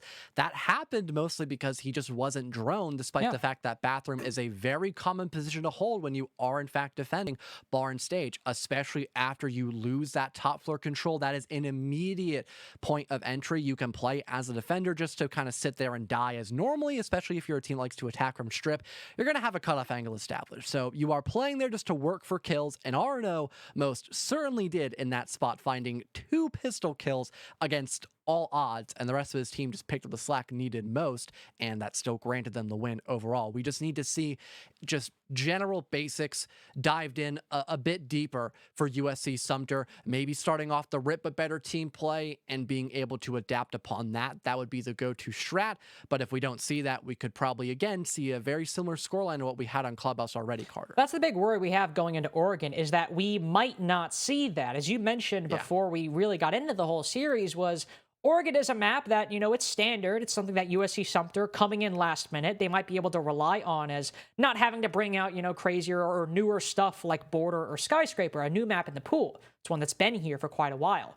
But it's one that USC Sumter don't have a great record on, losing it even to WSU Tech, the team that, of course, ended up having to depart from the league, and they got their spot over. So in very recent history, this map is a struggle for USC Sumter. And now the hope is that they can win a map they don't have a good history on as potentially their final map for them in the United Collegiate Championship, to deny Ohio State University, a team that looks very good overall coming into this round of 8 and the playoffs as a whole. How are they supposed to do this? I mean, teams have upset greater odds before. I'm not saying they can't do it, but with Clubhouse in our minds and what is overall a sour taste left in our mouths from USC Sumter and what we saw in Club, it's hard to see how they're going to turn around Oregon, a map that, as I said earlier, isn't the best for them. But John, we can get into it. We can find out if USC Sumter will manage to pull themselves back from the brink, or if it's just OSU's world and we're living it before they go into round 4. Well, maybe the bans will have something to do with that, perhaps. We saw some slight differential bans, at least on Clubhouse, but for the most part, they were pretty normal. We still had the Thatcher being banned out by USC Sumter. I could imagine that happens again. And then for Ohio State, they might lean a little bit farther away from all the defaults that you tend to end up seeing. Here comes the drum roll, and it will be the Thatcher. I'm sure everybody in chat, including us in the booth as well, are very surprised about that. It's just going to be the rest of the bands that might be somewhat different from what you tend to see. But in general, for Ohio State, I was really shocked they ended up not banning Maverick, at least going in the clubhouse, because they kind of avoided him like the plague a lot of rounds, Carter. That is true. By the way, this is a complete side note. Not to be that guy. Pretty sure it was a grammar mistake in Spanish in chat. I want to say that if you're saying you took Spanish classes for 5 years, it'd be tomaba. I might be wrong. I wasn't the best Spanish, but I'm going to take this moment to maybe be right on something. Who knows? But of course, going forward, going back to the game, we have the same bans, as you mentioned. Maybe we'll see USC Sumter ban out the Valkyrie like, well, they did before on Clubhouse. Certainly be a solid ban for Oregon, something I would not be surprised by if USC Sumter went that way, and what do you know? They'll go for it. I will say, though, John, just overall, the Jackal ban on Oregon, not really, obviously you can full clear, but it's not really an operator that even has a lot of use on Oregon. The roams are really just not really that extensive enough to warrant the Jackal pick, but hey, if OSU are so worried about him on the roam, and this will allow them to maybe get aggressive once they switch to the defenses, I'll take the comfort ban. Yeah, it's more or less what I was expecting it to be, just a simple comfort ban, and maybe a comfort pick in the selection of the Ying perhaps by RNO. At least when attacking, I would say pretty much any site, Ying is incredibly strong on a map like Oregon. This is probably one of, if not her best maps to play her, as she makes that execution incredibly fast and almost easy to a certain extent, at the very least straightforward, because you have to really respect those Candels. They fully blind you. It creates a lot of space, and when you're very low on time because you're busy clearing out the entire map on Oregon, all you need is basically shortcuts to get into the site at a much faster rate. The Candelas do that quite well, so if we have the roam game either ignored or just dealt with at a pretty decent rate, I could imagine Ohio State's execution plan will be pretty decent overall, especially if they keep RNO alive with those Candelas. Dorms as well, a site that, even though there isn't really a roam, it is a site that Ying is very useful on, especially if you're going for a big window take. Open up that big window, throw in the Candelas, throw in the smokes to cover a lot of those angles, get in with the plant behind the briefcase stack, or not actually sure what really the call out for that is. One of those spots that I'm not too sure, but if you're going for a big window plant, that is default, so can't tell you that. We'll have to worry about those frost mats, though. It would be sad, but very funny if they go for the big window take and they vault into not one, but 2 frost mats. I'd find that quite funny. So I'd actually be fine if that happened. Start off on a pretty humorous note. So you do enjoy the suffering of others, Carter. You can just tell. I mean, by that look you've got. At the end of the day, all right, well, I don't know what was going on there. That was not the play, but I mean, that's funny. It kind of is. I found that humorous. You know, Posted up in the middle of the main door. Look, he tried getting this one. He tried did getting not active. find it, unfortunately. Respect it. Yeah, he tried getting active. Oh, Wait, no. Decky tried getting active, too. He was in garage. I didn't even know he was right, there. I did not either. And I guess Ohio State did not know that one either, but they still won the gunfight. What? And Hal Beetle having to worry about both the longer range near deer and also someone pushing in from the top balcony, that could be problematic. Kuro was supposed to be playing behind that shield to help out the mute player, but Mustard just walks past it, isolates out the mute, and now it's a triple kill for Mustard in the first round. The Ying not even needing to be a thing to worry about at the moment, as Ohio State just proceed to be gun up throughout the entire round and end it flawlessly to start things off tremendously on their first round on Oregon. Not to be bleak, not to paint a negative picture right out the gate, that might potentially have been the worst possible start that USC Sumter could have had on their final map in the Unified Collegiate Championship, because we start out, Yosha is just in the middle of the main door. He gets shot partially because they were just shooting open the barricade, and he dies. Okay, unlucky, you know. First round jitters, you know, maybe try and come back later, make it happen. Oh, there's a guy in garage too, by himself. That's a really easy pinch or a really easy one to win for OSU. All right.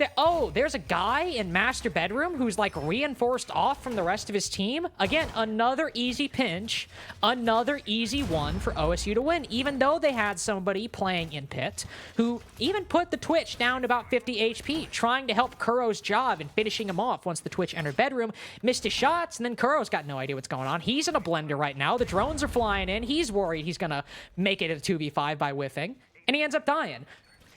USC Sumter lost that round in biblical fashion, in no smart part because they were putting themselves in positions that were gimmies for OSU. They were freebies. They were like, yes, please come and get the opening pick, the second pick, the third pick, and hopefully, this round is a little bit better, because if that's what we're getting, this is not going to be a slow series. Lot to learn here for USC Sumter going in round 2. Looks like we still have some aggression being played out by USC, but not to the same degree we just saw in round 1. There goes the drone to locate out the roaming Malusi, but they aren't dead. They are able to survive and get out of dodge quite quickly from meeting room, working their way all the way back up in through Big Tower. The one nice thing, though, about having the Ying is sometimes you can kind of ignore those double stack up pushes to a certain extent, at least attic room, especially with no Maverick on the board. We might just see a closet wall breach in, leading in through foosball for that default plant, and then someone hopping their way in through big window, maybe white stairs as well. That's where the Ying play could kind of lie in. So for right now, Ohio State, they aren't all that concerned about much because they just dealt with the majority of that roam presence and now are stacking up to be put in a pretty good spot to go in for that double take in the next couple of moments.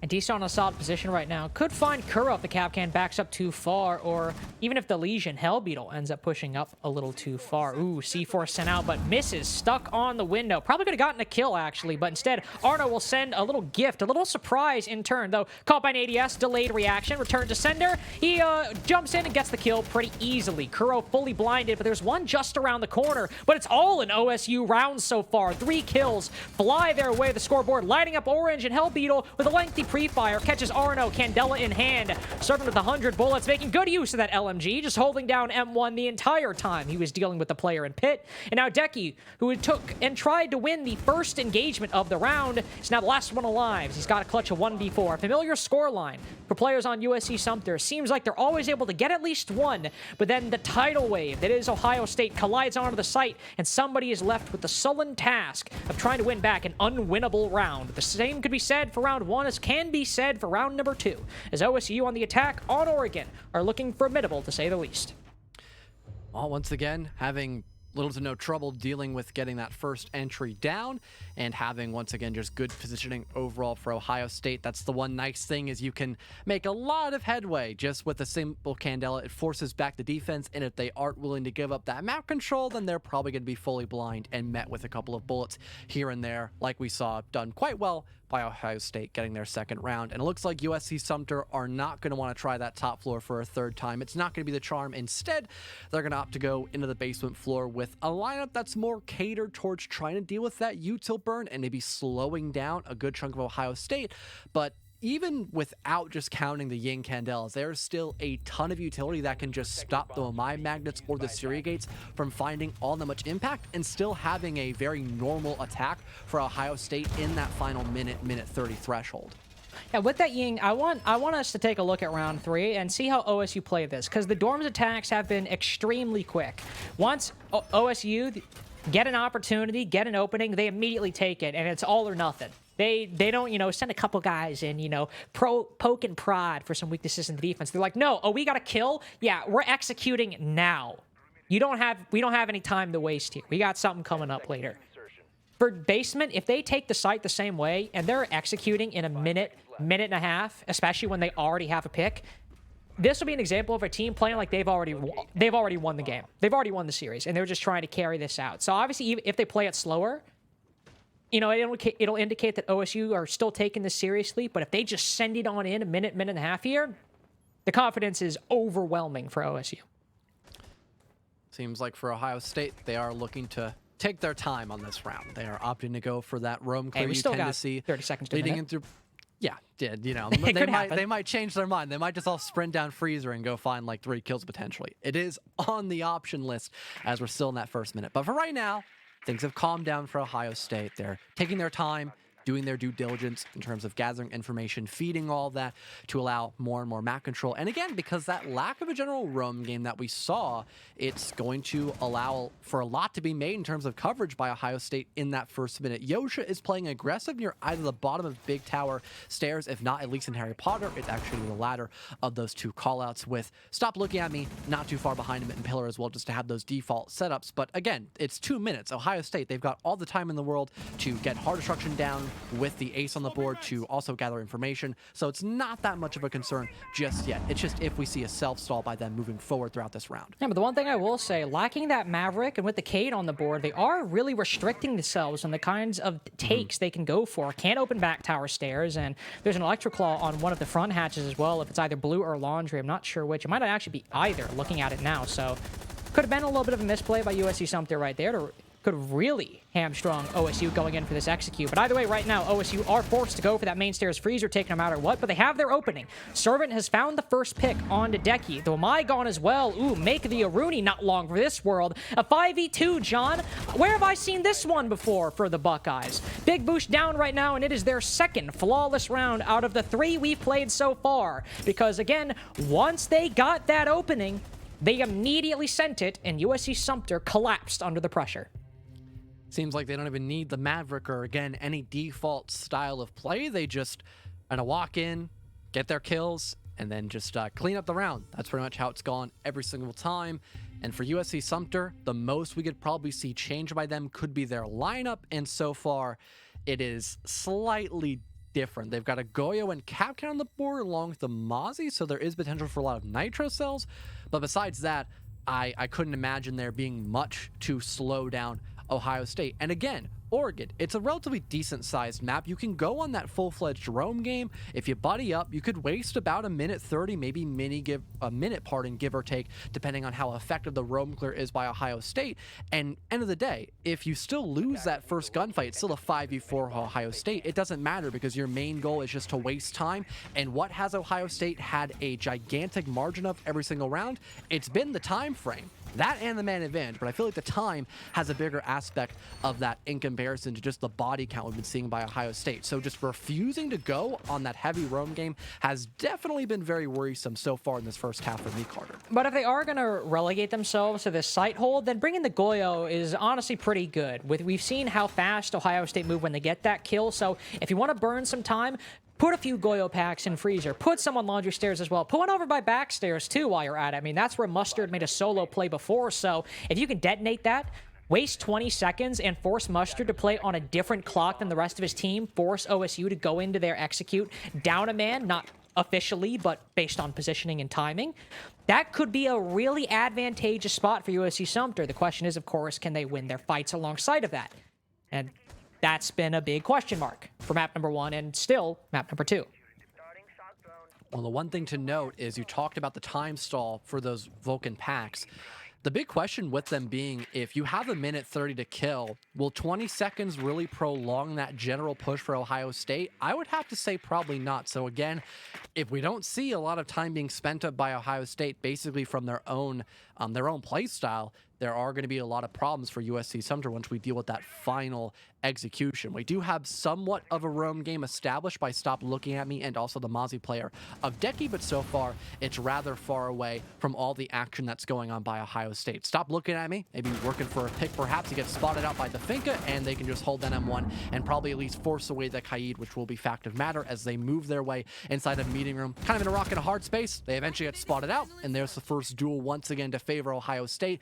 And now Decky, he's still in the top floor, but currently has to change position as he now needs a new entryway to try to find these kills. Well, this is a spot that, as I said before, I've seen OSU in repeatedly over the past 3 rounds. I suppose same can be said for USC Sumter, down to almost 3 bodies, but Kuro evades death for just a little bit longer. Ooh, Decky in a big position right now as the Goyo spotted and falls on sight, and the Candela's ring true. There's a Mozzie on the flank coming down freezer. He picks up one. Arno's got to turn his back now. Decky spotted. He's got to win his one, but he fails. Denies OSU the flawless, but he can't get the W for USC Sumter. 4-0 right now on Oregon. The Buckeyes appear to have no sign of stopping it anytime soon.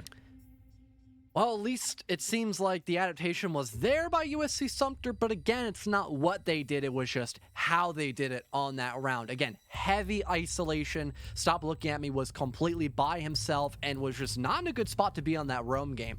Normally, you don't want to extend that heavily leading in through Green Hallway if you're playing near Big Tower. Instead, just play on the stairs, because if someone from Ohio State ends up pushing you out, you have a fallback option. In that position, with people pushing in from split leading in through main lobby and people already inside of kitchen, there were really no options for Stop Looking At Me to fall back once he basically walked past the doorway leading in from meeting doorway without making himself vulnerable to the Finka inside of kitchen room. So again, the general positioning and play style of USC Sumter, the execution of these ideas, have been their biggest downfall, not what they're trying to bring to the table in terms of just paper strats. Now we'll see them go back to dorms. Switching things up, we see Yosha going to the Warden. Because of how prevalent the Ying has been, not a bad option whatsoever, especially just with some good guns in his hands. If their struggle so far has been, winning those engagements, 1.5 MPX, go for it. It's going to help you a lot. The Grzmot mines as well. Scorpion, not as great of a gun or sight combination as Yosha, but some good utility to stun OSU as they move in to the site itself. I mean, these are some solid attempts to, again, delay time, but the Goyo is probably the most premier operator who can do that right now, and that was not enough to stem the tide against the Buckeyes. So USC Sumter, while these tools are solid, again, as you said, John, the tools are fine, but I'm worried how they're going to be able to do them, especially when you have players like Stop Looking At Me in the basement. If Ohio State just simply drone, I'm just not confident that Stop Looking At Me is making it out of that one. You've got Claymores as well, so just shut off there the are flank. A lot of options for Stop Looking At Me to just get blown up and not find anything on this roam game, as the proactivity is going to be a huge thing here for the Bandit, utilizing this basement floor as just a highway to get around at pretty decent speeds without really anyone to try to slow him down. Ohio State, though, they haven't been a very slow team whatsoever in this first half of the attack. Already out on Big Window gathering information. If they notice that there's a huge weakness in through Big Window, they might just calm a play just to hop in through. Mustard might have attempted that, but he's immediately dead. Deson, though, just tries to go for it as well and is already in the middle of dorms with RNO not too far behind him as well, and there's the great equalizer now put us in that 4 versus 4. Unfortunate to say the least. Actually, a little bit of a mistake right here. Part of the reason Ohio State can get in, no feet holes on that wall. So once they run past, you can't really get an angle onto the planter right now. You can shoot through the wall, but fortunately, you're just going to be firing blind at the moment. C4 goes out. Deson dodges it, but not the bullets from Decky. It's been really the only one showing up in this round so far. Arno now joining his team on the site. Kuro almost whiffs that engagement against the Capitao. But USC Sumter have done it. They have fended off the first incursion onto the site. The only time they've been successful on this so far. But here's Servan trying to make things happen and get OSU their 5th round in a row. He spotted Stop Looking At Me on the flank. So in the 2v2, the equilibrium, they can turn their full attention towards the players on the site. Only one drone active between Big Boosh and Servan right now, so that's another plus going for USC Sumter. Only one opportunity to get active intel on these defenders. They might have the time, but once this drone is shot, or if it gets shot, they've got to hope that USC Sumter don't reposition too substantially. Kuro, not spotted, playing in the same spot on Generator right now. Big Boosh looking to be the entry for Ohio State to get round number 5 on the board. One will go on through Swamp. Servan wins his one. There's Kuro down on Generator. Decky, who's the main one to fend off the aggression. Last one alive. Knows one's coming around the corner. Almost wins it, but only puts the Zofia low. And the ace finishes him off. 5 rounds now for Ohio State University. And I don't see a world in which they have a big fight getting round number 6, even though we just saw an okay attempt by USC Sumter. And it was so good the beginning to at least slow down Ohio State and win some of those pivotal gunfights. But having both your defenders, the Ella and also the Warden as well in the back of the map part, and just look away from the actual only entryway that Ohio State had in that round, which was just going in through the double wall leading in the back of Addict, I don't know why. Yes, there were a couple of drones. You needed to shoot them to deny the information being gathered by Ohio State.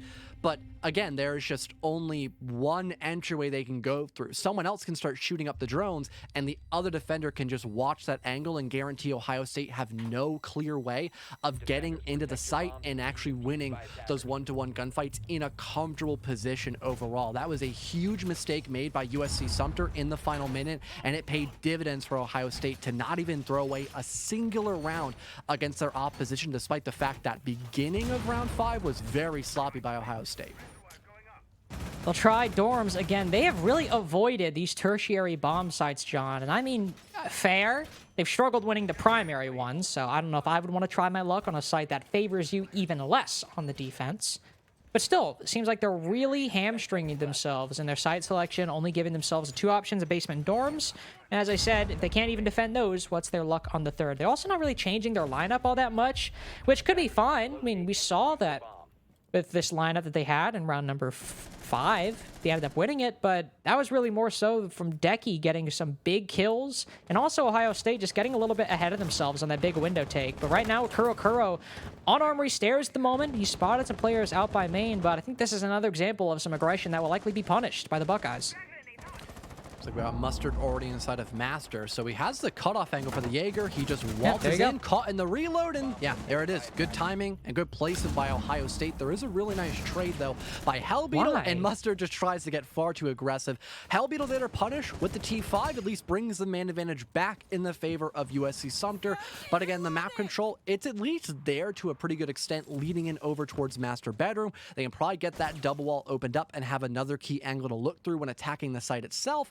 Other than that, there isn't much to worry about for the offense besides maybe that flank, which is brewing up here by Stop Looking At Me. But again, the patience of this flank has to be huge for the Bandit, especially since he is so low in HP. Might not have worked out this round for Ohio State, but they are playing like they've already won the game. The confidence they're walking in with is unparalleled, but ironically enough, it's giving USC Sumter opportunities that they really have not done a lot to deserve so far in this game. Though Servan, spots Hellbeetle walking around dorms, catches him completely off guard. We saw Mustard here start walking into the site a little bit too quick, getting ahead of himself. But even then, he might be able to. Decky, who, as I was about to say, the only full HP member, now dead. Yosha and Stop Looking At Me, both only on 1 HP. Half of that falls in the other. Turned on by Servan.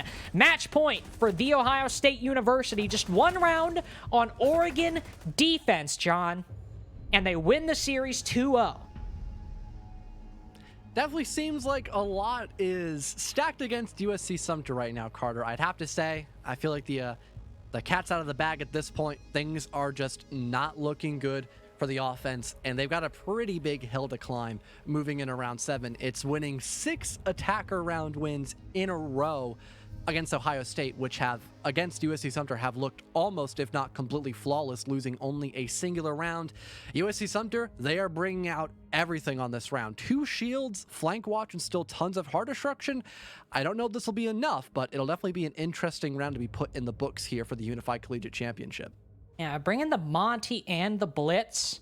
Bit of an interesting combination. One's a little bit quicker, one tends to go a little bit slower, so a little bit of an incongruency for how they might want to take this. But even then, if you want the Blitz as, an initial spearhead, send him up yellow, try to take the map control over there before Ohio State can reinforce off the elbow wall. It's a strategy that plenty of teams have employed and plenty of teams have done so successfully. The Monty, though, likely going to try and send him up long, play him in pillar, kind of for some active info, or send him in through the E-box doorway, try to get the bomb down.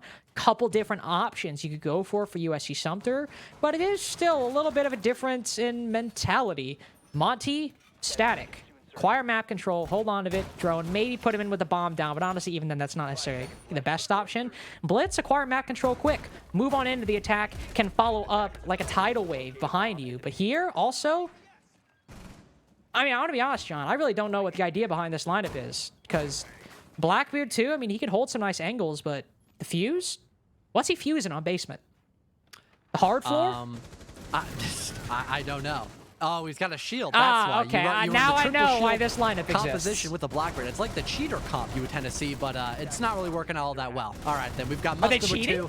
D-Sun finds a singular kill. I doubt that, but USC Sumter, it's basically like they're facing up against cheaters in this matchup. They kind of have to have that exact same mentality, but it looks like all 3 of their shield players and now their 4th shield is gone. It's only the Habana, and in the blink of an eye, the game is done.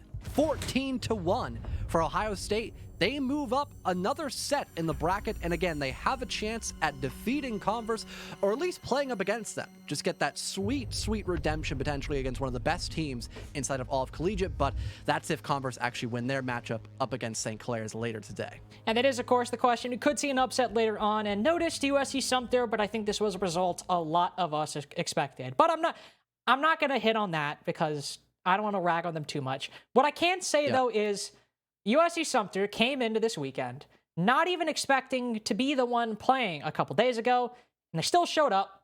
They tried their best, and at the end, they had a little fun as well. So I want to say shout out to USC Sumter because the situation was not favorable to them anyway, and I fully respect the sportsmanship that we saw from just making the most of a very unexpected situation. So hats off to them, even though they did get slammed by OSU. And with all that being said, we will hop into we'll hop into some replays, actually. We have a little bit to dissect about the last matchup. There were a lot of clear and cutthroat executions that we had happen on the side of OSU. I mean, obviously, they won 7-0, but I guess we'll save the replays for last. Just a little actually, bit. I am just kidding. Yeah, we will we'll hop in a little break, actually, and try to get an interview and those replays up and running once we come back. But before that, again, the break. So we'll see you in just a little while to talk again about this game.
1, coming back to interview. Welcome back, everybody. We've got the interview stacked up here from one of the Ohio State players. We've got Big Boosh up in the board here with me, or in the booth, I should say. Big Boosh, how you feeling after that big win, man? The Boosh. Hey, you already know. We are the dark horse, the 13 seed. The 13th seed. We beat the 4 seed Purdue 7-2, 7-3. Easy money. Okay? We're the King Slayers.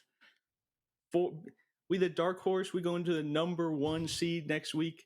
This week was easy. It ain't nothing special. You know what I'm saying? Converse 7-4, 7-4. Akron. We're gonna wipe the floor with Bozo. You know what I'm saying? That's gonna happen. Yeah, that is in fact what will be up, Big Boosh. I'm glad to hear the confidence from you. We saw the confidence in terms of the actual gameplay, so I'm not too shocked. Hopping up in the interview, you have the exact same moniker. But going in this matchup, I mean, what did you really expect up against USC Sumter, and also in terms of just general team composition? Did you try to tailor it in any different way than what you would normally play, or was it just, another day in the office, I guess? Well, we let Arno play some Ying a little bit at the beginning. I'm pretty sure on the first map, and that's the only round we lost. So I can shows you a little bit about Arno's Ying. I'm pretty sure. So we might not be bringing that back. I think so. And then hey, 7-1 on club. I think we win on every map. We were just flipping a coin for the bans. So I mean they were scared for the new maps. They banned Sky and Theme. I'm pretty sure. So, I mean, hey, we can play every map perfectly. Fair enough. Well, you briefly mentioned your next up game, potentially against Converse. What are you most excited about going into that game? Is it going to be a second chance at redemption against a team that knocked you out early in the regular season, or just, like I mentioned earlier, funny enough, just going to be same old business, just a whole new different team? Well, hey, it's gonna be pretty fun. It's the 1 seed. They're riding high. We've been watching Ice Cold stream all the time, trying to get all the intel on him. But hey, it's gonna be a close one. It's gonna be fun. I think I don't know. We'll see what happens with the bans. I'm excited to see what maps they pick against us, what maps they ban against us. Seeing if we're playing some new ones, getting some exciting kind of some strats going. We pull some strats out of a hat or something like that, some strat roulette. So we'll see what happens. I'm excited to see what they pick against us if they're a little afraid. Fair enough, Big Boosh. Before we end up parting ways in the interview, if there's anyone you want to give a quick shout out to, I mean, the spotlight is yours, so feel free to take it. Well, shout out Mustard's mom. She really helped us through. Shout out Tara for picking me first in the charity tournament. So as Arno, Mustard, Deson came from the B team. So I mean, shout out Deson for kind of like coming through. He's been playing really well. And then shout out Danny's mental for not being too bad these last couple playoff games. And that's all I got. Fair enough, dude. Well, it was a pleasure interviewing you. Hope to see you again very, very soon throughout the rest of UCC. Good luck on your next game, man. Thank you. And with take care, brother. Well, with all that being said, I guess we'll go into reintroduce Carter. He's back. He was just sitting here like a statue. We just we brought him back to life after the interview had ended. Yeah. So it's good to see you again, Carter. My soul left my body. I just became like a life model decoy, and now it's re-entered. Yep. Now because I'm back on camera. But as thank you to Big Boosh for the interview. But we do have another game tonight, John. As quick as that one was, I think OSU were just excited to see who could take the W between our next game of the night. Who is it, John? Who could it be? Who could? Well, it's right down below. It's already right there. It's St. Clair College versus Converse College. It's gonna try and play it up a little bit, but no, that is the next game we have up. Our next best of 3. Yeah, so we'll take a quick little break, go and get that matchup set up, and be back to actually have the final best of 3 of the day underway. Don't go anywhere. We'll be right back.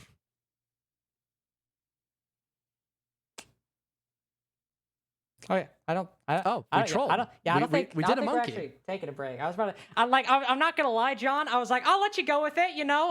Maybe we're doing it. I don't. Yeah, we did a little bit I of don't- monkey. I'm a little shell shocked because I heard Big Boost twice, so my ears are just like kind of trying to fix themselves up. I apologize. So No, it's yeah, you know okay. what? It's fine. We are going to go talk a little bit about St. Clair and Converse. That's my bad. We'll go quickly bring up the side of St. Clair a little bit, get to talk about their run-up show for just a little while, or at least the updated bracket, and then we'll talk about St. Clair. Yes, we need to see what happens now that Ohio State have won their matchup 2-0. They advance into the round of 4, the quarterfinals, or at least the semifinals matchup. My mistake, against either Converse or St. Clair's. The next game we've got in stock for today, and then we can go and take a quick look at the roster themselves of St. Clair, get to go dabble in a little bit about their previous history and see what they've got in the books for us. I thought you had fallen asleep there for a second, Carter. No. But you are woken up again. That's actually, Good to see you. Actually, you know what's coincidence? I actually had a nightmare last night that I slept through a broadcast. Not this one specifically, but I did actually have a nightmare about that recently. But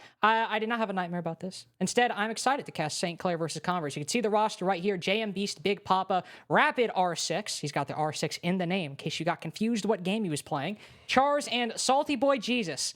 Will say, I'm not as big of a fan as the names in this one as I was the previous one, but Salty Boy Jesus.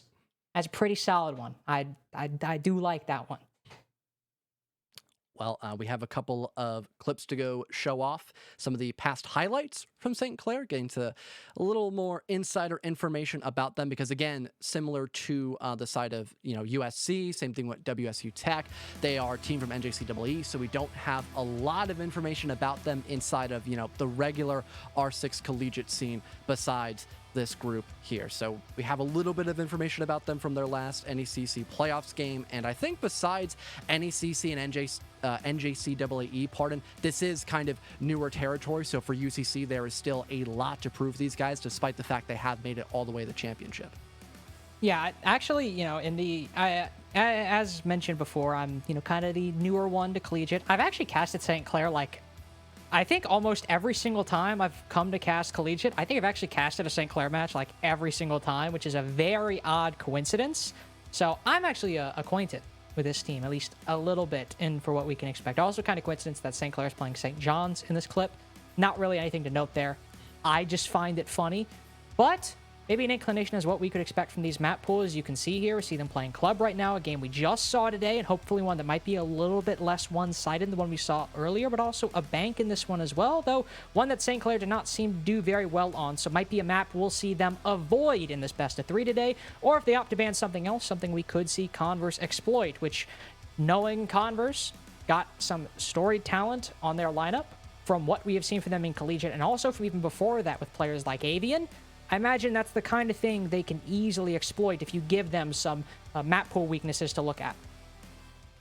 Well, at least for the general path, again, you mentioned exploitation. We might have seen a little bit of exploitation for St. Clair's when they were working their way in through NJCAE. They were the third placing team overall, beating out USC Sumter 2-1, I believe it to be, and they were able to ride through a bit of the lower bracket through a good chunk of those playoffs as well. And they were able to advance into the round of 8 as well via a forfeit off the back of GCU, but still a win is a win. St. Clair's, they almost certainly take that, and now they get a chance to potentially win up against the best team, notably so far inside of all of Collegiate. It's a very tall task to accomplish, but one they definitely will at least try to do today. Yeah, and one that, even if they end up falling short, an admirable task nonetheless. Nobody wants to be the team going in. It's like, oh, our first game is a Converse, or at least our first game, in the round of 8 is Converse.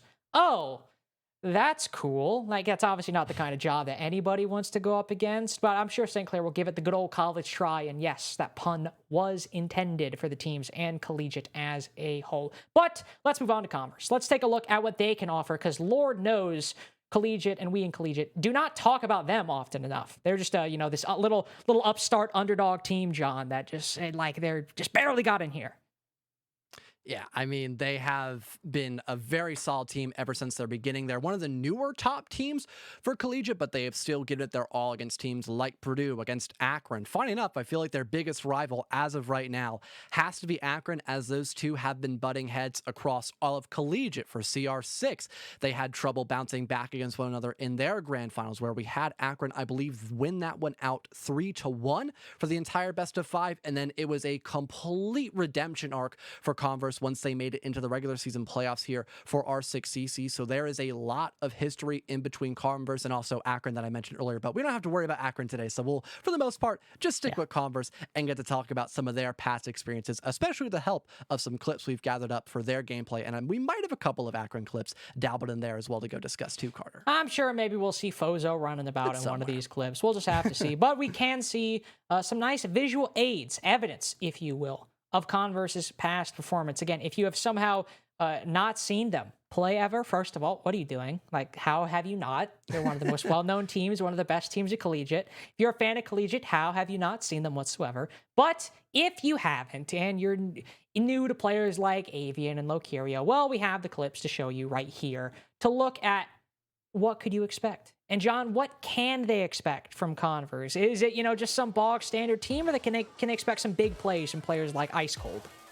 Well, you could expect what Jonah normally says is just the good stuff. They're a really good team. They always love to put on a show, and sometimes they can kind of fall short in a couple of aspects here and there, but they're a team that is willing to get their hands dirty and willing to put in the effort to be that top team. Funny enough, this first clip is just a complete nightmare with that toxic smoke, but I mean, at least Converse still able to win that one out. And this was a game I was talking about earlier for the Collegiate Championship Grand Finals, where they fought tooth and nail against Akron to just barely come out on top and win the series 3-2, where I believe we had Ice Cold actually go up in an interview with a hot dog costume. It was just hilarious, but the gameplay was just everything but hilarious. It was incredibly exciting, and it was just something that I'm gonna probably remember for an incredibly long time, as it was just constantly back and forth, and I'm hoping we get to see something similar tonight between Converse versus St. Clair. I mean, still, even in the maps you see right there, still some dominance from Converse. Might have been all 5 maps needed to decide the winner between Converse and Akron, but it's able to get 7-2 on 2 separate maps against no slouch of an opponent like Akron. Here's another example for one of those maps in particular. But overall, I'm excited to see players like Avian, like Locario show up, and especially, maybe players like Ice Cold show up in the hot dog costume if we end up interviewing him after this series. Don't really know if that's the kind of bit you want to repeat multiple times. It might lose its shine after the first couple implementations, but hey, it'd be new to me, so I'd be fine with it. But that's what you can expect from Converse right here. Some close games going up against teams like Akron, but perhaps going up against teams like St. Clair with a lot more to prove. Maybe they're able to really show the full breadth of their skill, or at least the most decisive sections of it. Well, we can go and take a quick little look at the map bans to see how exactly we got to the full-fledged best of 3 that we have in our sights today. I'm probably expecting kind of a similar story to what we had last best of 3, except maybe just more default picks. Clubhouse, it's still there. Funny enough, also picked by the NJCAA team, this time of St. Clair. We've got Border once again as that decider pick, but this time we've got Chalet instead of Oregon, which is not as default, but nowadays it's seen much more play in comparison to some other maps that have recently received a touch-up for the comp pool, Carter. Yeah, and of course we do have that third map of Border coming out. Something that we were denied seeing between between our 2 previous teams, which made me sad, especially because I wanted that to be map number 2. But Chalet, it's a nice change of pace from Clubhouse. Well, not for the defense. It is a little bit more of the same there. But for Clubhouse, it doesn't give the defense nearly as much room as Chalet does. And to be fair, that's not saying a lot. Defenses on Club, you're really just kind of restricted to playing a couple different positions and playing sites a couple different ways, and the attack usually has a field day, especially if operators like Hibana are left up. But in this case for Chalet, the defense has a little bit more of an opportunity to get aggressive. So if we have a bit of a snoozer map number 1 like we had in the previous series of today on Chalet, map number 2, maybe can expect a little bit more flashiness between Converse and St. Clair, especially if one or both of these teams, hopefully, on a heater. especially for Chalet as well, Carter, because for Converse, I could imagine Chalet at this point is just their bread and butter.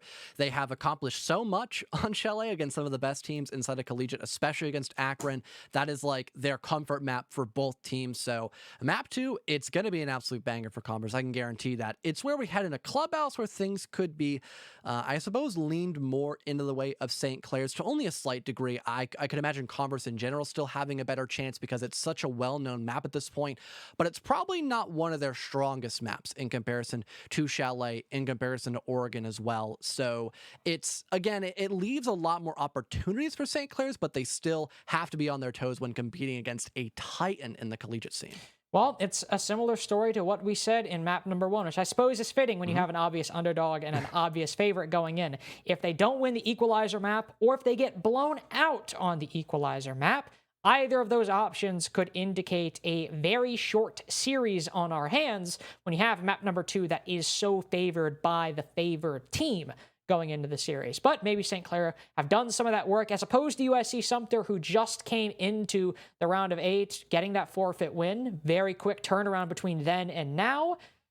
Maybe St. Clair, they've had a lot more time to adjust to the situation. Think of the possibility that they would actually be playing here, and 2, that they would be playing Converse. So they'll have some more time to do the prep, to mentally prepare for playing this caliber of opponent, and probably going to a map like Chalet that Converse, as you said, favor and have a good track record on. So for St. Clair, I am expecting, but more importantly, hoping that we will have a solid, even, tough matchup on our hands between these two teams, that St. Clair could bring us the fight on Clubhouse.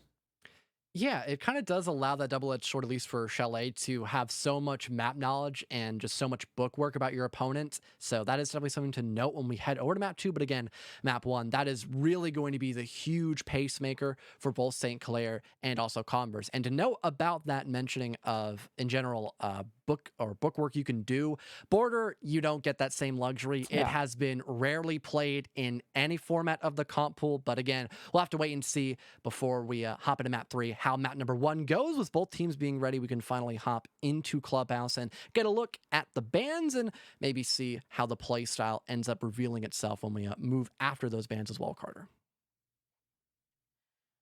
I will imagine that just because of how Clubhouse tends to go, we're not going to see some different bans and probably not a big change in play style. But even then, you do see some odd bans come out. Clubhouse is Clubhouse, and it's always going to be Clubhouse, both literally and in the more nuanced and complex way that I mean it, which is it's going to play out about the same pace. You're going to attack CCTV the same way by opening up Plat Wall, going into Garage. You can attack Gym the same way, opening up Jacuzzi, maybe pushing Cash if you want to. It's Clubhouse. You're going to take things the same way. With a Maverick off the board, usually at this point, we expect the Thatcher to follow next, and soon after that, the Cade to be banned out as well. Will St. Clair fill the first part of that? No, actually.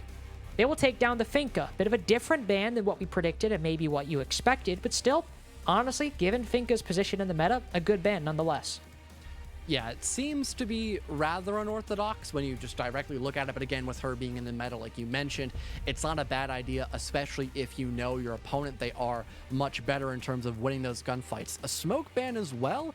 He can be considered a staple if you are defending that basement floor site, but I definitely got to question it, at least to a certain degree, as his viability across the map is definitely not as strong as other parts of, or as other operators you can have on that defense. The final ban to even things out will end up being that Wamai. So I guess besides the 2 inner bans we just saw, Carter, everything does look rather normal, but you could still justify both the Finca and smoke ban. Oh no, you could justify all 4 bans on the board right now. Maybe make an argument for things that you've left up. The power of the Thatcher, power of the Mira and the Valkyrie, especially that Valkyrie on Clubhouse. But for the reason for taking all of the operators down that they did, absolutely you can make a plan. And it's also a hope that in St. Clair, taking down that smoke, that they have done some of that prep work. They've worked out how to play those defenses once they get to them without such a pivotal operator. Of course, the unfortunate part is they have to go 6 rounds on the attack first, with maybe Converse able to use some of these tools left on the board, use some of these black mirrors to hold out positions like Gen for a little bit longer, fend the push off from blue, aid the Jaeger playing inside of the generator. And with those mirror windows, you have a nice little benefit that you don't always have when she's off the board, which is if the Jaeger rotates out, you have some black mirrors to play off of. You can contest it a little bit longer, and it's not just clear the Jaeger, you win, like it is for the attack a lot of the times in those positions, like we saw in the previous game. If you have these mirror windows up, you can hold that position, and also main stairs a lot easier than you could otherwise. Seems like for St. Clair, they might not opt for as a direct approach as we would have originally thought. They repicked off both the Thermite and the Gridlock onto a Fuse and Habana, so it definitely allows for more top floor destruction to go down, getting that kitchen hatch opened up almost immediately, depending on how effective that Kai trick can be. The Excalibur charges begin to go off, and oh boy, it's just a full 5-man rush down the kitchen hatch. Let's see how well Converse can try to defend up against this. Seems to be pretty darn effective. Both Lokirio and Thunder have an immediate crossfire for this. Kinger gets finished off, and so does the other player of Charge in the back of the map. Okay. And Rapid just trying to stick that defuse, gets shut down, and instantly the round is ended and done with. I was going to make a joke earlier, Carter, about only seeing St. Clair attack this basement floor site with a kitchen hatch drop rush, and I guess that point still remains true after that round. Yeah, I didn't expect that point to remain true, John. Me neither. I thought that was a non-serious thing to say. Turns out it was dead serious. So, I mean, the one thing I'll give St. Clair there is that smart planning in an off position. It took Charge a little bit to get into that spot, but by running all the way to Ashwall and actually putting the bomb down there, was able to navigate a large portion of the shots and utility levied underneath the kitchen hatch. Problem is, it's a kitchen hatch rush, so you're really kind of boxing yourself in and putting yourself in the middle of, well, the entirety of the defense, especially since Converse were all holding on the site pretty aggressively. So probably not the best strategic move to start out based on how Converse set that up, but hey, you don't have to deal with basement anymore. That's a positive. Now you can cut your teeth on CCTV, and, you know, when you get back to basement later, you know, give it something, anything beside what we got. I don't think they'll rush again, but I could be I would wrong. I would hope a lot. Fingers crossed for the St. Clair boys. They've My got more toes in the crossed, tank than just a couple of just a couple of rushes here and there.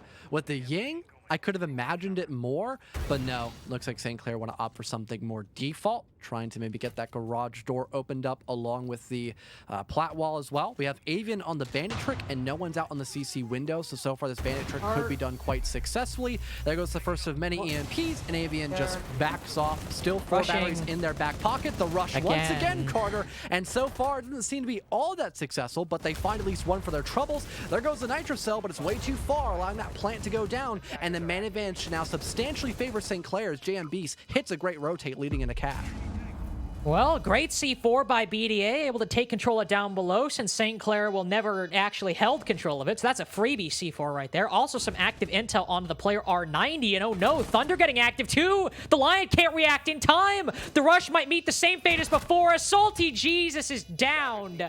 Well, it had a better start. They won the gunfight on the players in Rafters and the site, but they fell to the same problem that many a Rush does. You take things very quick, but the defense react in time. They're still able to get active because of the control you sacrificed for time. Well, already 2-0 for Converse, and we have just gotten into the matchup.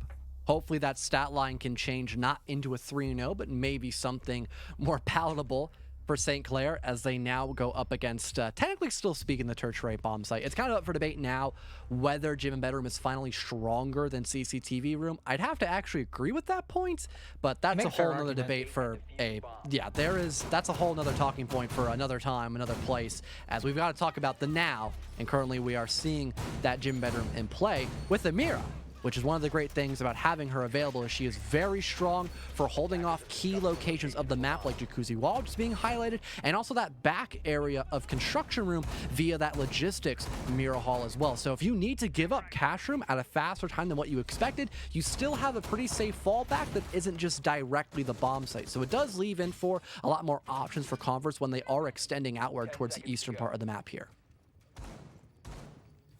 We are sort of running into the worries that I was, John, that I voiced at the beginning with the ban phase, is that in round number, I'm not really counting round number 1 because like that was kind of just, you know, that was a kitchen drop. It was gonna probably fail no matter what. But on round number 2, we have a lot of intel. My mind cannot decide if I want to say intel or info. Had a lot of both on the players in both the site and garage because the black eye cameras and now a gym bedroom, as you said, you know, it's a site that many are feeling is better than CCTV, but it is certainly made a lot better by the presence of these black mirrors. St. Clair left up a lot of useful tools, both the Valkyrie and the Mirror specifically, for Converse to deal with, and well, now they can hold on to positions like Logi a lot easier, though Avian's got to be careful right now, as playing below with the shotgun, there are 2 attackers all above, but he's destroyed the Twitch drones, a single drone as well, and there's one to the right. He ends up losing his life, and St. Clair just go for the quick drop again. Logi control immediately, aided by Rapid's position outside on Metal Balcony. 2 defenders both hit the floor as Bandit goes for the retake. The Ash can just watch that one for free, but it's a 3v2 right now. Not nearly as close as you might expect for St. Clair, given how quick they started that round. Lokirio also outside of bathroom right now. The attacker looking to make very fast inroads into the site and construction as well. Kinger holding the bathroom, knows that somebody could be around, but Jam Beast turns his back, avails his head to the Mira, and we're back to even between these 2 teams. Another failed rush by St. Clair in the cards. Active intel on the Yana, can't react in time! When will St. Clair learn from their mistakes that Converse are not fools in Rainbow Six? And just the slight overextension is what really paved that path to allow Converse to still hold down the site. St. Clair in general, they were in a really good position in that 3 versus 2 because they had the cutoffs to deny the Jaeger of reapproaching back in the site.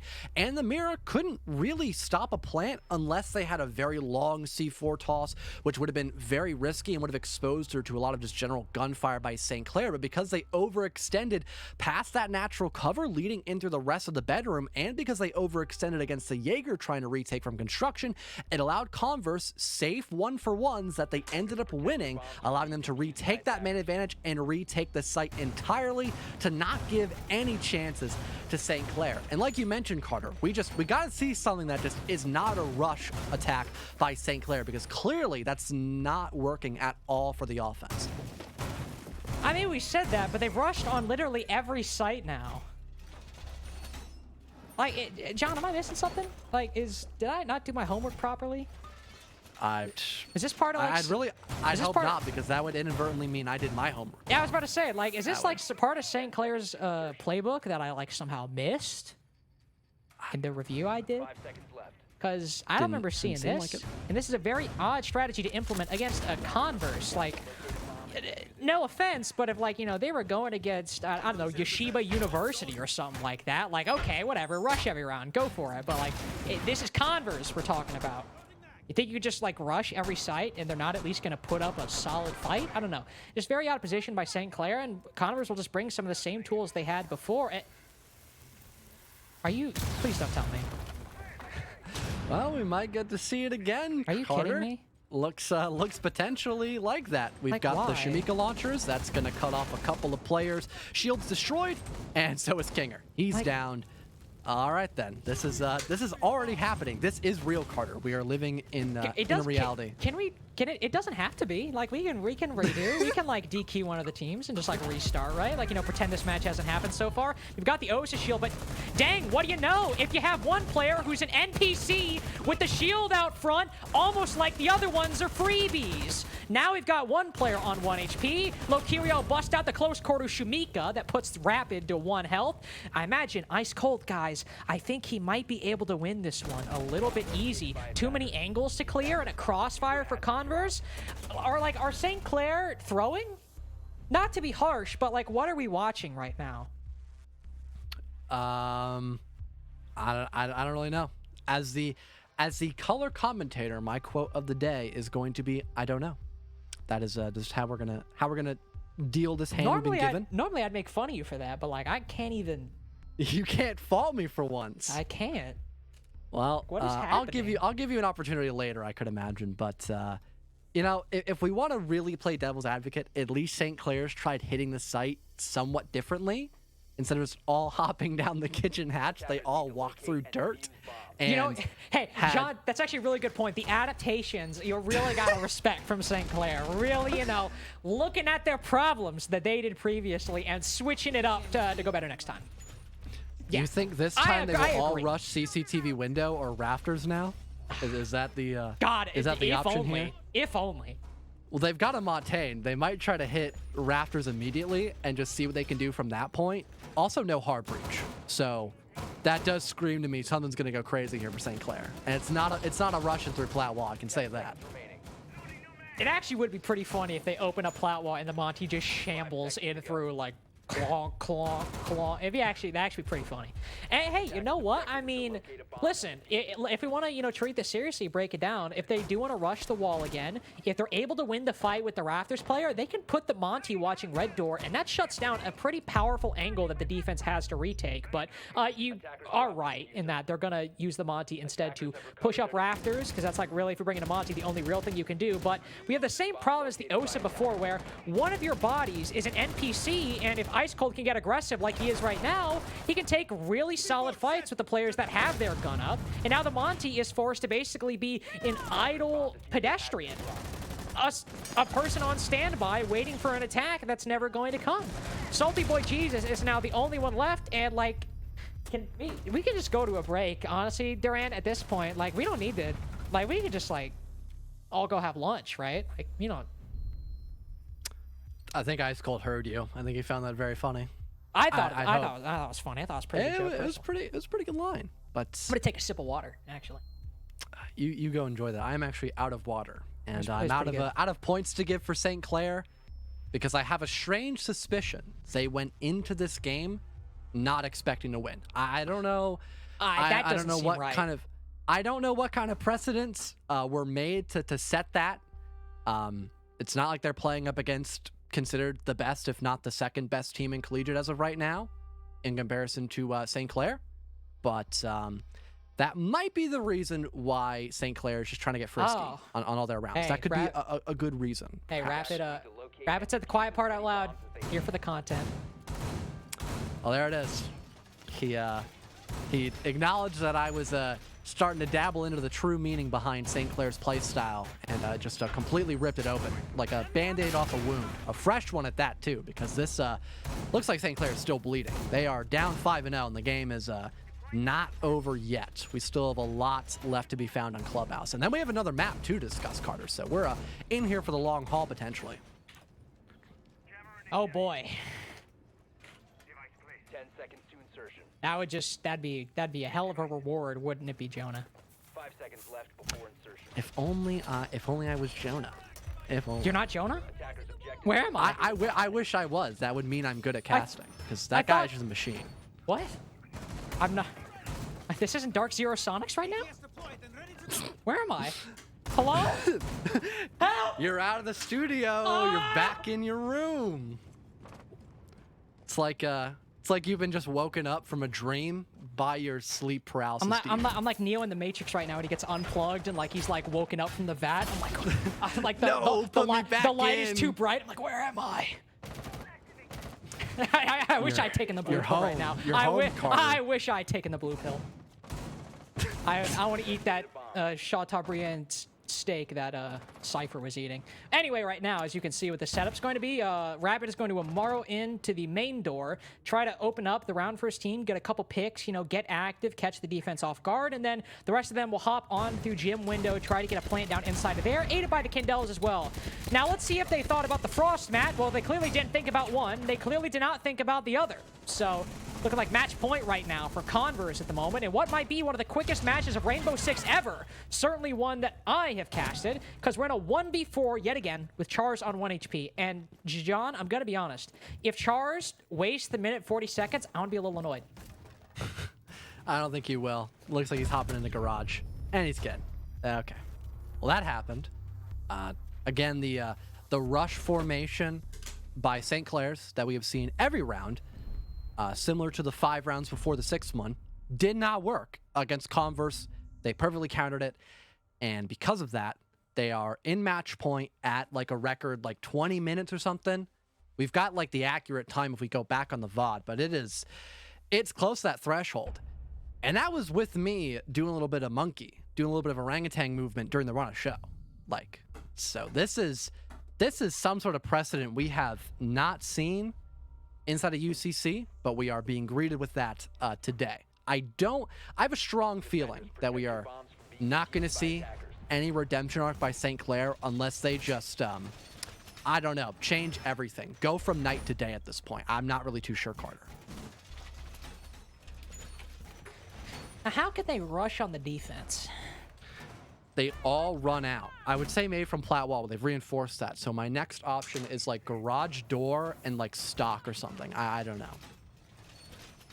That'd be pretty funny if King or Rima dash out of the main door distracted and somebody did go for a peek. I think that's pretty funny. I also appreciate that they're reinforcing as well. I want to really talk about that. They're going up to walls, reinforcing them.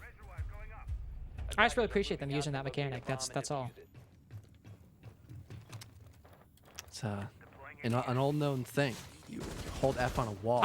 Well, it's just like I honestly didn't expect them to do it on their defenses, John. That's why I really didn't expect. I did not either. I thought we'd have some like, some kumbayas between like some rook armor or something, all danced around the site. Nope. We have some pretty normal stuff happening for St. Clair, at least normal in their mind, as they still have a very like aggro kind of composition. Got plenty of claymores though. 2 claymores actually. The alibi, if they shoot one, might not spot out a second one. They do kill BDA. Beautiful shot by Rapid. Still, a lot to accomplish though for St. Clair's in this round, but at least they start on the right foot. Don't get me wrong in that department.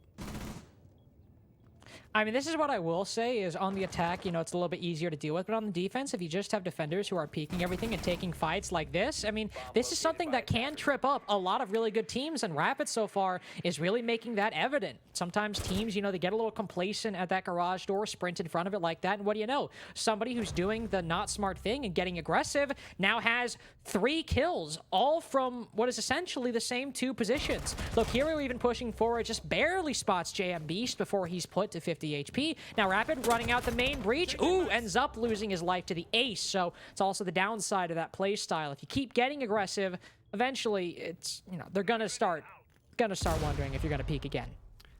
And a 3v2, we have seen this position before where St. Clair does have that slight advantage, but they still end up losing the round.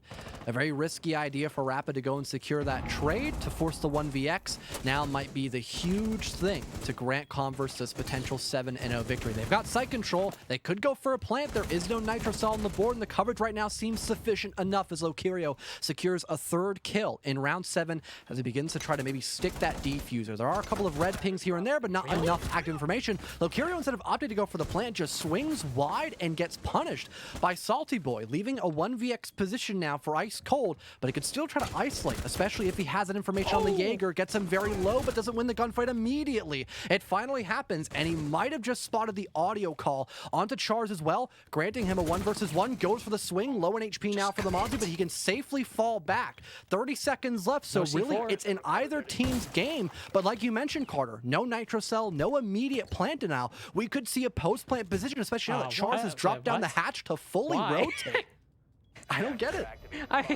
Well, what was the point of dropping down blue hatch right there? I mean, I don't know, but now that Ice Cold's got the bomb down, Charles actually has to make a play. He can't delay time anymore by sprinting around the bottom floor. He's given Ice Cold the 10 seconds to reposition and get an angle as well. Ice Cold, aware that he might go up garage, spots him, but oh no! Ice Cold doesn't commit to the fight. He puts him to 1 HP, so Charles still has an opportunity with the fast-shooting Roni. Just 1 bullet.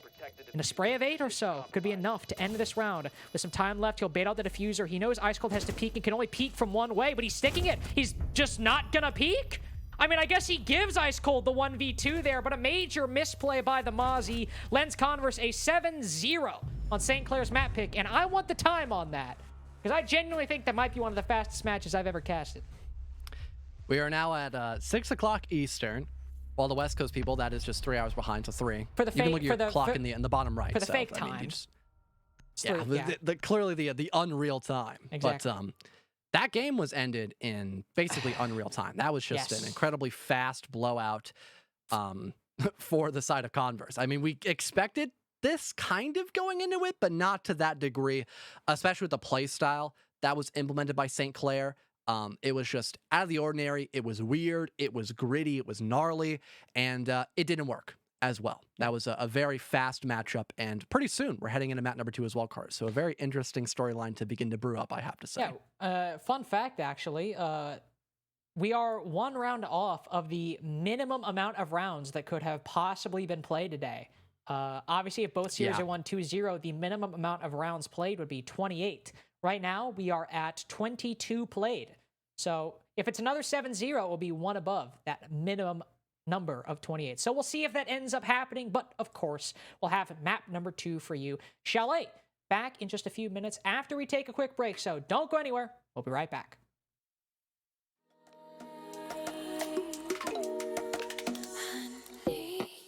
Gosh, Kinger gonna fall as well. It's Rapid left in the 1v2. He's got the other one's number. It's a 1v1. The 4K is on the table for Rapid here to close out quarterfinals. The peak comes out and it's Rapid. He's gonna find it. And that is 2-0 from the Saints. All of a sudden, you've got a potential situation. Oh, the Wamai, though. And so now the Bandit testing his capabilities, testing his swing. 1 versus 2. His opportunities running a little slim. There goes the Bandit. Sentry. It starts to become possible here, too. You believe as he steps forward and they've got this E-ping. They know it is! Sentry through the wall. What are you doing? Are you kidding me? Oh, Frankie from Trophy. Nice. 37 seconds. They got 4. Nice. Nice. 1v1. Last statue, last. You're amazing, baby! You're so amazing! Oh my god! GG. You're crazy. They're downstairs. John got him. No. Came in. Those is dead. I can take him in. Pick it up. Good. Yo, Come in, the bar. Blind dead. Bar. He's right behind the goal shoot. 5 seconds remaining. Planning. That's it. individually after another. They are going to be so screwed. But Kinger takes care of Kaya Drake. The heart breach is down, and so is the Faker! Kinger, you are a madman! Quad kill, Kinger! You are blowing my mind right now. Bitch, stop. They droned us again. What the fuck? Dude, solid go off! Solid go off!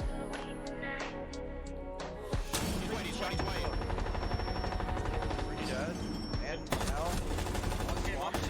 I'm dead. We have a main flank? Yeah, shot. Wait. Oh my fucking god! I'm crazy! Holy shit! That's Sledge on the Astro. That's IQ. Yo, right side split. Left side split dead. One right side as well. I'm full blind. In my bathroom. Got your push. Nope, I'm dead. 1 op 4 remain. Is that a what? Last Yeah. split. Trophy. Wow. Oh my god, dude, that was disgusting. Con dead. And then God, last God.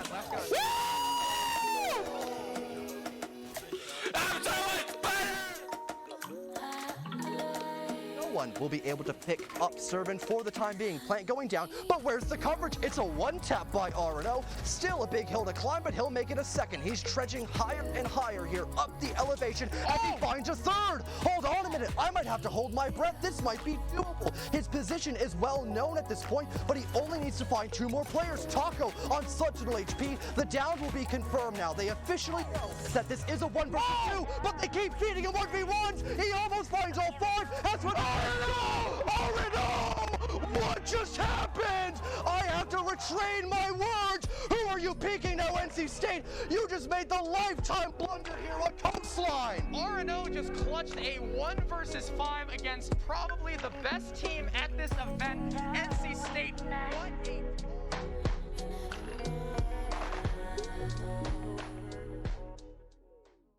Yeshiva University versus the Dallas Cowboys. Hello, everybody, and welcome back to the Unified Collegiate Championship. I am Lynx, joined by Fellow, and this has been, dare I say, the greatest match of Rainbow Six Siege that we have ever seen. Well, I guess we could say that. At least one of the fastest games of our 6 we have had the whole day in general. You jokingly talked about the bare minimum of a 28-0. We could probably see a 9-0, 29-0, or something. Or yeah, that is just how it's going to go today.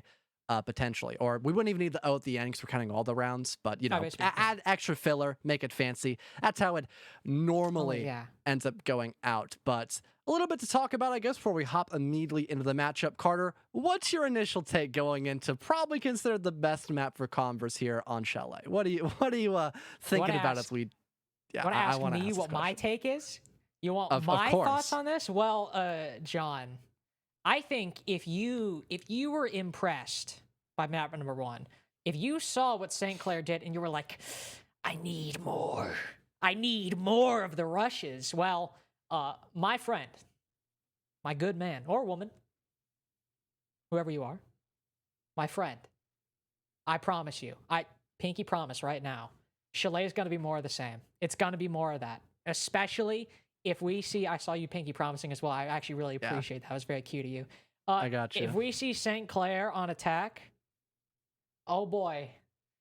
Chalet is already a map where once you overcome that first hurdle the defense throws at you, you know, positions like library stairs or library in general, you can start moving towards the site. The benefit of those positions as well, if you just bum rush it, again, once you get like 1 or 2 kills, you can start moving on towards the site. So on Clubhouse, you know, it's a little bit easy to do that, or it's not easy to do that.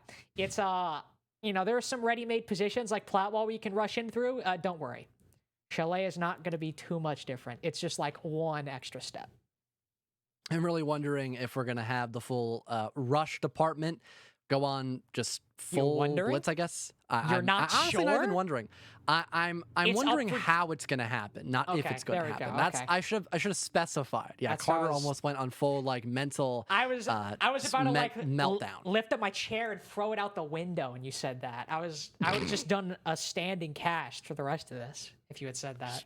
Would have been fed up.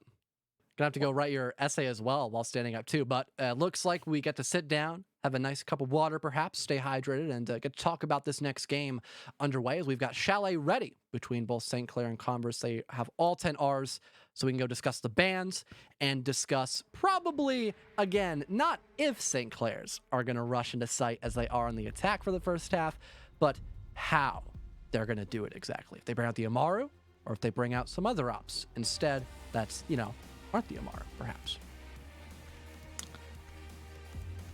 Well, I'm sure the ban phase, as you said, is really going to influence a lot of how this map could play out. I appreciate Converse for sticking to it and just, you know, banning Thatcher instead of, like, doing a Maru or something. Let them play their game. You know, let St. Clair do what they want to do. I'm okay with that. I'm totally fine with that. We'll see St. Clair ban out the Flores, so, you know, solid out for Chalet. But I'm going to be honest, John, like, I'm going through this, I'm seeing Thatcher, I'm seeing Flores, and I'm just thinking to myself, like, what, does this even matter? We know it's, like, it would be a surprise if St. Clair didn't do what they did on Clubhouse. And, like, that's the mindset I'm looking at this with. I'm like, does this even matter? I'm not too sure. I would have loved to see maybe a target ban by Converse, but I'm sure they don't really care all that much. They're just going to ban what they want to ban, leave it at that, call it a day, and just get into the action for round number 1. Last ban being the Valkyrie. So Mira is available once again. Thank the Lord. Same thing with the Wamai. So for the defense, we could see some very favored round wins for Converse at the very beginning, even if we see some, I guess, unorthodox strategies coming up by St. Clair, just try to change that pace. And off the bat, we've got the Amaru locked in by Rapid. I am not too surprised. I love how us casters use words like unorthodox when usually what we're seeing is just completely deranged. It's an understatement for what's going to happen. What's being selected. Yeah. Something like that is how I would say that. Something like that. Well, John, we're looking at Bar. I mean, we have an Amaru on the board. So what can we expect? What can we expect from what we're seeing? Well, surely we're going to see some really flashy plays by Rapid. Maybe through Master Window? Because there's simply no way he Gara hooks into Library. There's just no way. Oh, maybe. Hear me out here. Maybe the single window underneath fireplace stairs and he walks into bar. Now, I might sound like a crazy man, but you can't do that because he picked off it. He went to Fuse. So boring, St. Clair. I cannot believe this. We had this whole thing brewing up, being like, oh, we'll get to see the Amaru pick. I wonder what kind of flashy plays Rapid will go for. Nope. Everyone's just conga lining down the first floor to go for a semi-standard play with some LMGs and maybe a couple of cluster charges here and there as well for some util structure, perhaps. Don't you say semi-standard like that. Don't you dare say semi-standard for what we're watching right now. Semi-standard about conga lining directly into the line of sight of the defense. Yeah. Only thing standard right here is St. Clair losing all of this. Char's even doing in one of his teammates before he gives up the angle. Now going down to the basement to try and maybe hit things from main stairs and catch Converse completely off guard, but I'm sure will amount to a round-winning play. Now, I, of course, hope that that might be the case. You know, maybe they can make it happen, but I'm unfortunately doubting that this will happen, especially now that Char's has completely fallen. JMB's the only one left. John, I mean, has he got it? I wrote it down. In fact, wrote it down. I think I got it. I don't think St. Clair has gotten it figured out just yet, though, unfortunately. Oh, here comes Ice Cold. M1 being sprayed down by JM Beast. Can he win the one, though? That's kind of the bigger question here. Looks like he'll fall back. He's got a couple of adrenaline surges. He maybe heal himself up a little bit, but no. It's the pistol whip by Ice Cold. Gets the job done. Converse take another round, and I guess I shouldn't have been as nice about my phrasing of semi-standard, because that was like you mentioned, everything but semi-standard. That was not just anything looking all that well, but at least it's looking pretty normal for Converse. We expect them to do pretty good on their defenses, and they already take the first round as a win, so there's that. St. Clair, maybe they'll go for the repick and change up the Amaru again. But I personally think, now, it might sound crazy because I am, but I would find it more enjoyable to watch Rapid try to go for some cheesy Amaru strat than just run around as fuses and not getting much done. I don't know. I thought that strat was the pinnacle of strategic excellence. So, you know, I'd be fine if they ran that one back. You know, I think just work shot, you know, iron out a couple kinks, and it should be all good. If you want to go with the Amaru, like, I suppose you could try to go through solar window, take quick control of the stairway on that side, you know, to facilitate the half clear or full clear of the top four later on if you want to go for it, but I don't know. We'll see what they decide to go for. We actually have a fuse pick coming out from JM Beast, so John might have been replaced by the Amaru, but somebody decided to pick up the slack. Well, especially dealing with an extension here on the top floor, we could maybe see Rapid try to get frisky with that. There are a couple of hatches, too. He could Gara hook up one of the hatches like you would see sometimes on Bank, and I think Rapid is opting for that actual pick. He immediately waltzes in, and no one has spotted him just yet. He's good for almost one, but only downs Ice Cold, and potentially might not be able to even relay that information, so I could assume we'll see that 5 versus 4 be guaranteed for Converse, as the pocket strat, very enjoyable, but it also did not work out at all for St. Clair. Now they'll try to go about things in a different way. Maybe it'll work out. Kinger can move up west main from below. Meanwhile, Salty Boy Jesus taking point on operations on the solar side of things. 2 players down below actually moving in through 4 players down below actually moving in through basement, all going up west main, funneling for Converse. Instead, Kinger will sit below the hatch, hoping that somebody gets over-aggressive and peeks, and Ice Cold actually takes down Salty Boy Jesus, so no idea how the bag got fumbled on that one with when you had a triple crossfire and a Jaeger on 1 HP, so not the best from St. Clair, but I mean, it's not exactly like it's, you know, in a long line of successes. Nope, doesn't seem like much has been that successful for St. Clair yet again. And now they are opting to try to work their way up the top of blue stairs, hopping through Library Hall, and I don't know, just try to find a couple kills potentially on this top floor clear, and then try to work their way lower perhaps. Again, their options very limited. They're at the disadvantage. They still need to take care of this roam game up above, and so far that's been a bit punishing for them as well. As Okirio catches, at least I believe that being Char's off guard, forcing only Kinger in a 1 versus 4, and even with that LMG, they can't find all that much. The Frost player there to greet him, and it's going to be a second round in a row for Converse now. And it doesn't seem like the train is going to derail anytime soon, especially when St. Clair are just given these openings to Converse. I mean, we'll go to a new site, we'll go to Wine Cellar. You can't really Amaru up or down. Well, you can't really Amaru down anyway. Can't Amaru up anything on this site in particular, so likely have to see St. Clair take things in some different way, and the lineup we actually see right now isn't one that I would be, shocked to see in another game. You want to go down West Main, you want to come from Snowmobile, you can, not Snowmobile, Big Garage, excuse me, you can make that work. You can put the OSA down inside of Laundry Hall, maybe one at Trench as well if you want to, maybe one at the Snowmobile Garage if you want to there. Combined with some other parts of the lineup, you could certainly make a lot of this work. Even the Sledge, with some of those nades, what a versatile operator, and now we have the Glass coming in. But even then, John, there have been some times where I've seen the site where, like Parabellum, they'll open up the Snowmobile Garage wall, throw down some smokes, get the bomb down, and use the Glass to hold outside. I mean, even then, with all this lineup, St. Clair could probably honestly rush it, and I think just based on the utility, it might just work because it doesn't revolve around sending all 5 bodies in. Well, they don't have the OSA, so maybe trying to get that defuse down could be problematic, even with the Candelas, especially when we have Warden on the board in the hands of BDA. He really hard counters almost all the util that St. Clair is bringing on out, so it does lead to a lot of options that could still maybe favor Converse, especially if St. Clair decide to take this approach rather linearly and don't have anybody late rotate near blue stairs, for example. They don't have anyone play around near the main stairs as well from Fireplace. So just only going for this back wall breach, it could be very tricky for St. Clair to still get the upper hand, even if they try to get that plan down. Well, they're facing trouble on the garage wall immediately, not able to take down this mute jammer so far, so hopefully we might see a little bit more success. EMP go out, or something go out at least. The Twitch drone, and it does end up working. The smokes now start flying on in from the thermite, from the Glass. They'll hold outside maybe some Candelas, but Thunder has anticipated this. He is the Warden, spots one, but the Glass takes him down.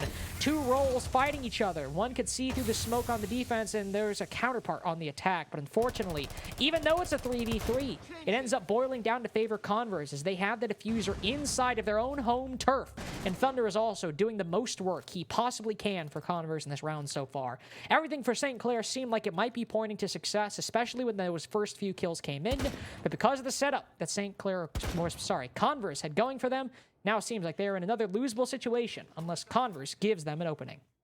No smokes as well, so Kinger is in a rather vulnerable position because all that Converse have to do at this point is just play keep away, and with no smokes, there's no safety net for Kinger to really fall back on if Converse just land a headshot and maybe get aggressive. Once we have St. Clair finally overexpose themselves, that could be a huge golden opportunity. There's one for Kinger, but at least the trade seems sufficient enough to grant that 1vx. They know Ash is up above, but now they fall back down in the opening leading in through Snowmobile, playing behind the trash can as of right now, expecting maybe Converse to overextend once again, but so far that's not going to be the case. Just 2 passive angles being held, waiting for Salty to make that first move, and eventually that happens with a shotgun there to meet Salty Boy. And it's a 3rd round here for Converse because, again, just oversimplification is being made by St. Clair's playstyle, and Converse once again is there to punish him for it. All 3 main sites on the defense won now for Converse. They get to go down to Bar, which worked out very well for them on the first time, mostly because St. Clair, they didn't actually rush it. They actually were, for their standards, fairly relaxed. Just sort of, walking over, sauntering, if you will, in over towards dining. And, well, that was pretty much the attack, so I'm not going to pretend like there was more.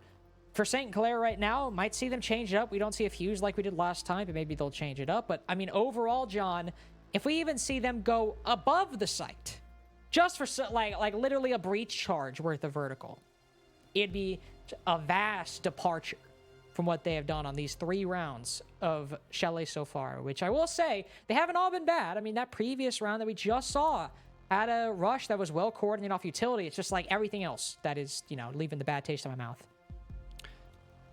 Well, really hoping to see some major improvement out by St. Clair, because similar to map 1, they have not been finding their strut all that much, especially in the first half. We've got Barn Gaming back on the drawing board here once again for Converse, and St. Clair, they have a fairly different lineup.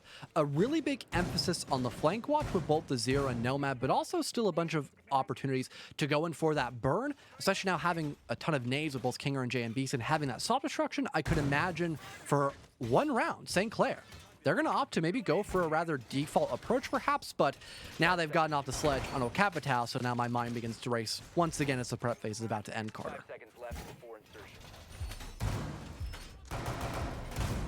Attackers objective to locate a bomb and Well, starting. Seems like for Converse, they're just opting to go for the same shtick. And St. Clair, I'm wondering if they want to actually go in here for a main rush. Oh, that's not a great start, Carter. You hate to see that. JMBeast just executes Kinger. And off the bat already, it's a huge disadvantage for Converse. That's just, that's unfortunate to say the least. But, you know, Converse, they still have tons of utility to go deal with these Capital asphyxiating bolts. One less set, and your only set of grenades, essentially, because the sledge is now gone. This is just a huge upset off the bat for the side of Converse. This is just not looking good. Oh.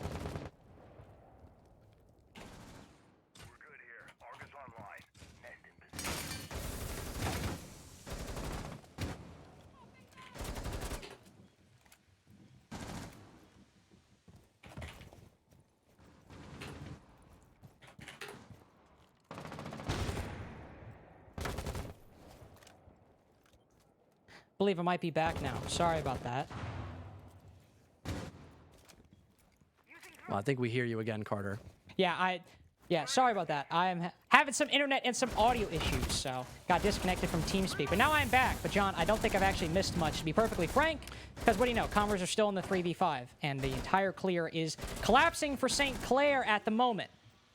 So we'll see if they actually can manage to mount something different, because John, I don't think, well, as you can see, yeah, I don't think things are changing very much from when I last saw. Nope, doesn't seem like it.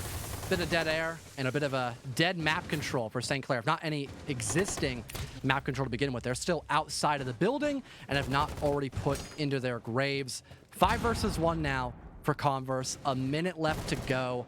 It does not seem like a very favorable position. Nope, it's going to be ended out essentially flawlessly for Converse, like we have seen before in the past. So things are just, once again, not looking all that hopeful for the side of St. Clair. I mean, don't get me wrong, we expected a kind of similar outcome, but even more the default S kind of approaches just have not been working out for St. Clair in the slightest so far, even on Chalet. I mean, I can at least respect that time they try to take something a little bit different. You know, they aren't just sending it into the site, trying to go for things a little more standard, but we're going to need to see a little bit more than that. And I'm afraid at this point, now that they're actually trying the more standard methods, they're not accustomed to anything. They now have to basically go into Chalet as if they haven't been running these weird, quirky, one-off strats for the first 3 rounds. I mean, of course, we are still seeing a Cali come through, which they stick that. I'm very intrigued to see what Kinger opts to go for with the sniper on Cali on Kitchen, of all sites. But they're basically going in cold at this point. If they were treating the rounds 1 through 3 as a warm-up, they've had the worst warm-up in the world. They got absolutely fried at every single turn. And now at this point, if they want to try to take things normally, you know, go up top, open up some of those walls, I just don't really see how that's going to be possible, unfortunately. Yeah, it's just not looking all that good for St. Clair. Luckily, we've got some of the issues resolved now, so we can get back to our regularly scheduled program. That's a relief. But so far, everything just seems too regular in terms of Converse just demolishing so far. In not only map 1, but still remaining dominant in their comfort map of Chalet, heading in the second matchup, still in the first half. We've got the exact same extension being employed by Converse for this top floor when defending Dining Room as the site proper. And for St. Clair, well, they're changing something up just slightly But in general, their lineup just seems so discombobulated. Once again, they're playing as a team. They're all just kind of single file line walking in through both gaming room and also the stock area as well. But they just don't have a lot of options to go for a default take. So once again, we're just seeing something wild and outlandish being intended by St. Clair, and most likely it'll be countered by Converse for yet another time. Well, BDA with the vertical angle right now, though, might fall to Zofia. Never mind. The UMP somehow gets one up on the LMGE. Though Ice Cold suffering a lot of damage. Surprise, surprise for him on Kitchen Dining. He found himself in a similar spot last time, but didn't really matter in the end. Was still able to get 1 or 2 kills before he ended up dying, and now St. Clair will fall back completely, rotate up to the top floor, which, I mean, clearing out BDA is a very important position, very important job. Same with Thunder, but just walks right in front of the shield. Lackluster intel for St. Clair at the moment, as they are falling prey to everything Converse are not throwing at them, just existing and doing. Playing behind a shield, playing an angle. St. Clair walk into it and are having what is an abysmal clear of it so far. They'll try to take it down with air jabs, despite the fact that, you know, they have 2 nades to throw at it, and now it's working. Thunder will have to fall off, but Lokirio is playing the crossfire. He's waiting for this exact situation to happen, and St. Clair are just giving every single engagement, every single moment where they could possibly have something good to Converse. Well, it didn't seem like we had really much good there coming out by St. Clair. I mentioned discombobulation just briefly at the beginning of round 5. That was definitely the word of the round, at least for St. Clair. Their entire util consumption was just not good. They were flying out air jabs that found no value. They weren't utilizing their stuns until Converse had finally fallen back, so it nullified their use into anything. It just seemed like St. Clair weren't fully prepared for an incredibly default take for defense leading in from dining all the way to that top floor, which begs the question, if you're not going to be fully expected for the... I don't even know what I would want to grant the advice for St. Clair. If you're going to go for a default clear, bring default operators and have a default attack style, because that round in general, again, it was just everything but default. But instead of having St. Clair just rush into sight and just dying, you know, that's the given. Don't rush, forehead. That's the blatant and the obvious reasoning behind that. Now that we're seeing them actually try to deal with these extensions, it leads to a lot more questions and a lot more problems to prompt up here for St. Clair moving deeper into Chalet. I mean, hey, maybe round number 6 will be different. You know, maybe they'll change something up. And that's the point I'm at right now, is just maybe something will change. You know, maybe they'll start winning fights. Maybe they'll start, you know, really diversifying their clears, not just going from one singular direction, droning, gaining intel when they need to, using utility when they need to. It's been 12 rounds now. I had to do quick math for a second, I want to be honest. I got tripped up a little bit. It's been 12 rounds now. We've seen none of it. I mean, we are seeing it now. We are seeing, like, an attempt at it. You know, Kinger going for a slower clear through Big Garage, like I hypothesized they might have all the way back in round 3 before they switched to the glass. This is something you could certainly do, and something that is perfectly fine. They've already taken some control fairly quickly, but it's at this point where we actually have to, you know, clear out defenders.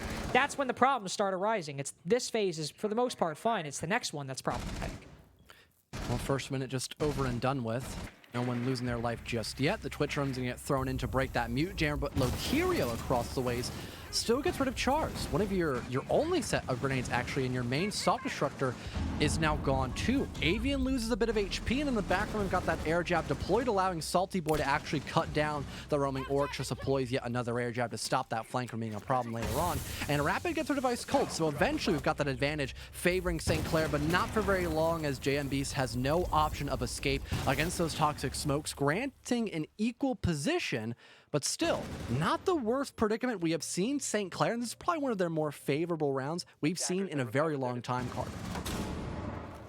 And now that maybe they're actually able to tip the scales with just 1 kill in their favor, it might see them actually take the advantage for the first time in this series. Rapid goes on in with the diffuser. Somebody behind a shield, though, that he does not anticipate whatsoever. So the whole opportunity that I hyped up there, we might see them come through. Again, poor intel, and even kind of confoundingly, given that it's a shield in blue. When you're executing, somebody's probably going to be playing behind it. They lose a body to a very obvious position, And now what is their opportunity to move forward? No flashes left, no air jabs left for Salty Boy Jesus, no Osas really. They just have to hope that Converse play undisciplined and get aggressive and do something they don't normally do, which is give the opening that St. Clair need. I mean, Salty Boy's able to peek one, so I suppose maybe I spoke too soon. Thunder pushes up very aggressively, so we are back to the scales being even between St. Clair and Converse in round number 6. The BDA still has this shield, still knows the Nomad is there, and has now put Salty Boy Jesus down below half HP. Kinger's stuck outside the breach right now, and they have to deal with an entirely different shield. But Avian is on low HP. If there's one positive they have, well, it's now quickly becoming a negative, because he might be one bullet away from death. He might be the freest of freebies if they can actually land the shot, but with this crossfire that Converse have, St. Clair are now in danger of the 14-0, which would be the most dominant scoreline of the Unified Collegiate Championship so far. It's not looking all that hopeful for him, really. Even when they had the right tools for the job, it's kind of the same storyline of USC Sumter, where they just aren't able to execute properly. They had nades, they had some Selmas left over as well after getting the back walls opened up, yet they weren't able to destroy either deployable shields that Converse were just relying on so heavily on that round, and that was just their saving grace. It allowed them to get even more aggressive than what we had anticipated, and they were able to still isolate, go for those 1-for-1s, and still reclaim the man advantage in a 2v1 with only 6 seconds left for something to be found by St. Clair, but all they found was another loss, bringing themselves, like you had mentioned, technically 13-0 with series point on the line. They get to be on the defense, which again, it allows their own pace to be kind of tailored, I suppose, at least in terms of their defensive style. But besides that, I mean, everything is in the ballpark of Converse right now, Carter, whether you look into some of the heavily favored sites on this map or not. I mean, we saw Rapid able to get, the first few kills on their defense, and the final round had to be clutched by a 2v4. So it's not like they can't win any of these rounds. You mentioned it, you said it perfectly well. If now that they're on the defense and they can maybe more actively set the pace and play a game they want to play, we could absolutely see them get some rounds on the board, despite how Chalet tends to be a little bit more attacker-sided. But it's also a matter of them winning those fights, which is something that a lot of the underdog teams have completely failed to do today, from Sumter and now to St. Clair. Converse won't get too cocky. They won't get too ahead of themselves. We'll see them check their boxes, go to the top floor for that full clear. Thankfully for them, there's nobody playing Chimney, and only guy behind a shield and library. This is actually basically a clear that is made 10 times easier because of St. Clair's setup.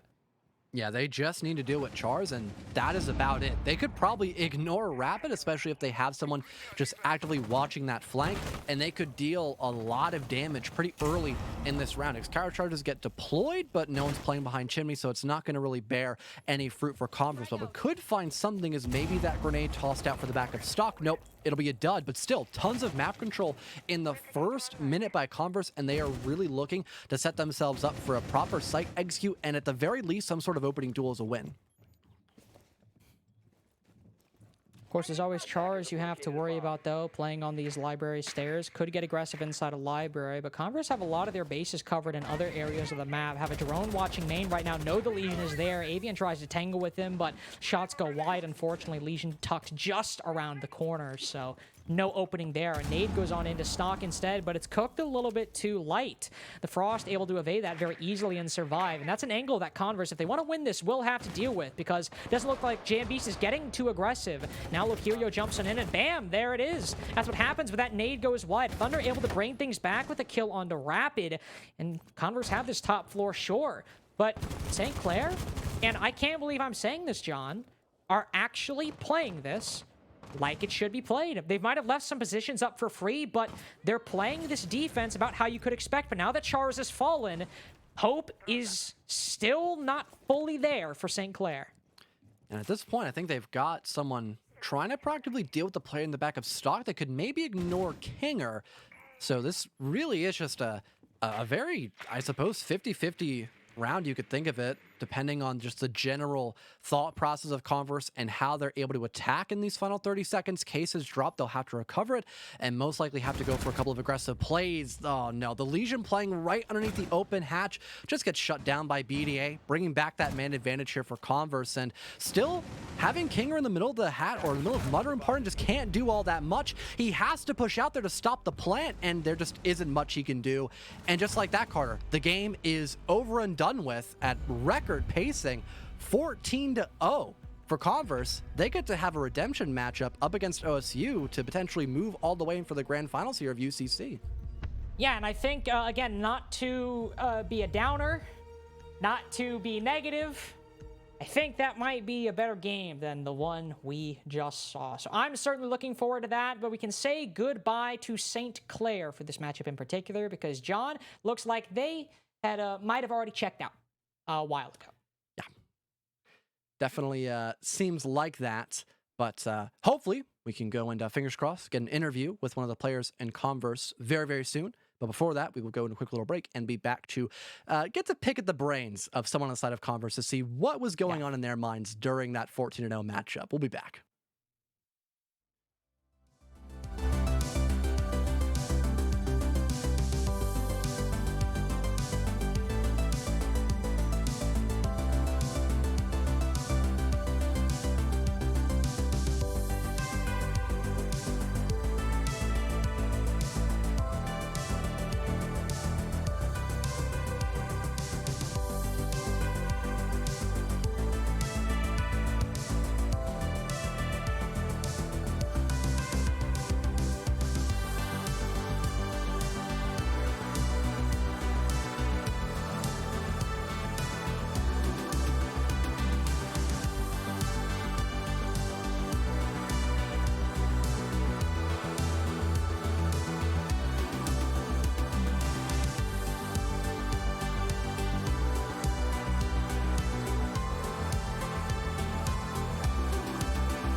right, and we are back here for the interview. We've got Avian up on the board, and real quickly before I dive into the questions, I know we had a couple of things to talk about, but can you hear me fine and clear, Avian? Yeah, I can finally hear you now. All right, that's a relief. We're trying to go and get that resolved. So it's good to have you up here again. Congrats on your win up against St. Clair's. What were you expecting going into this matchup? Were you expecting everything to be thrown at you, including the kitchen sink, or were you expecting more of a, I guess, default kind of approach to this best of 3? I was expecting to actually play Rainbow Six today. I don't know about you guys, but well, fair enough, man. I mean, we're probably going to keep this interview short, They but decided it was just to rush. Yeah. Mm-hmm.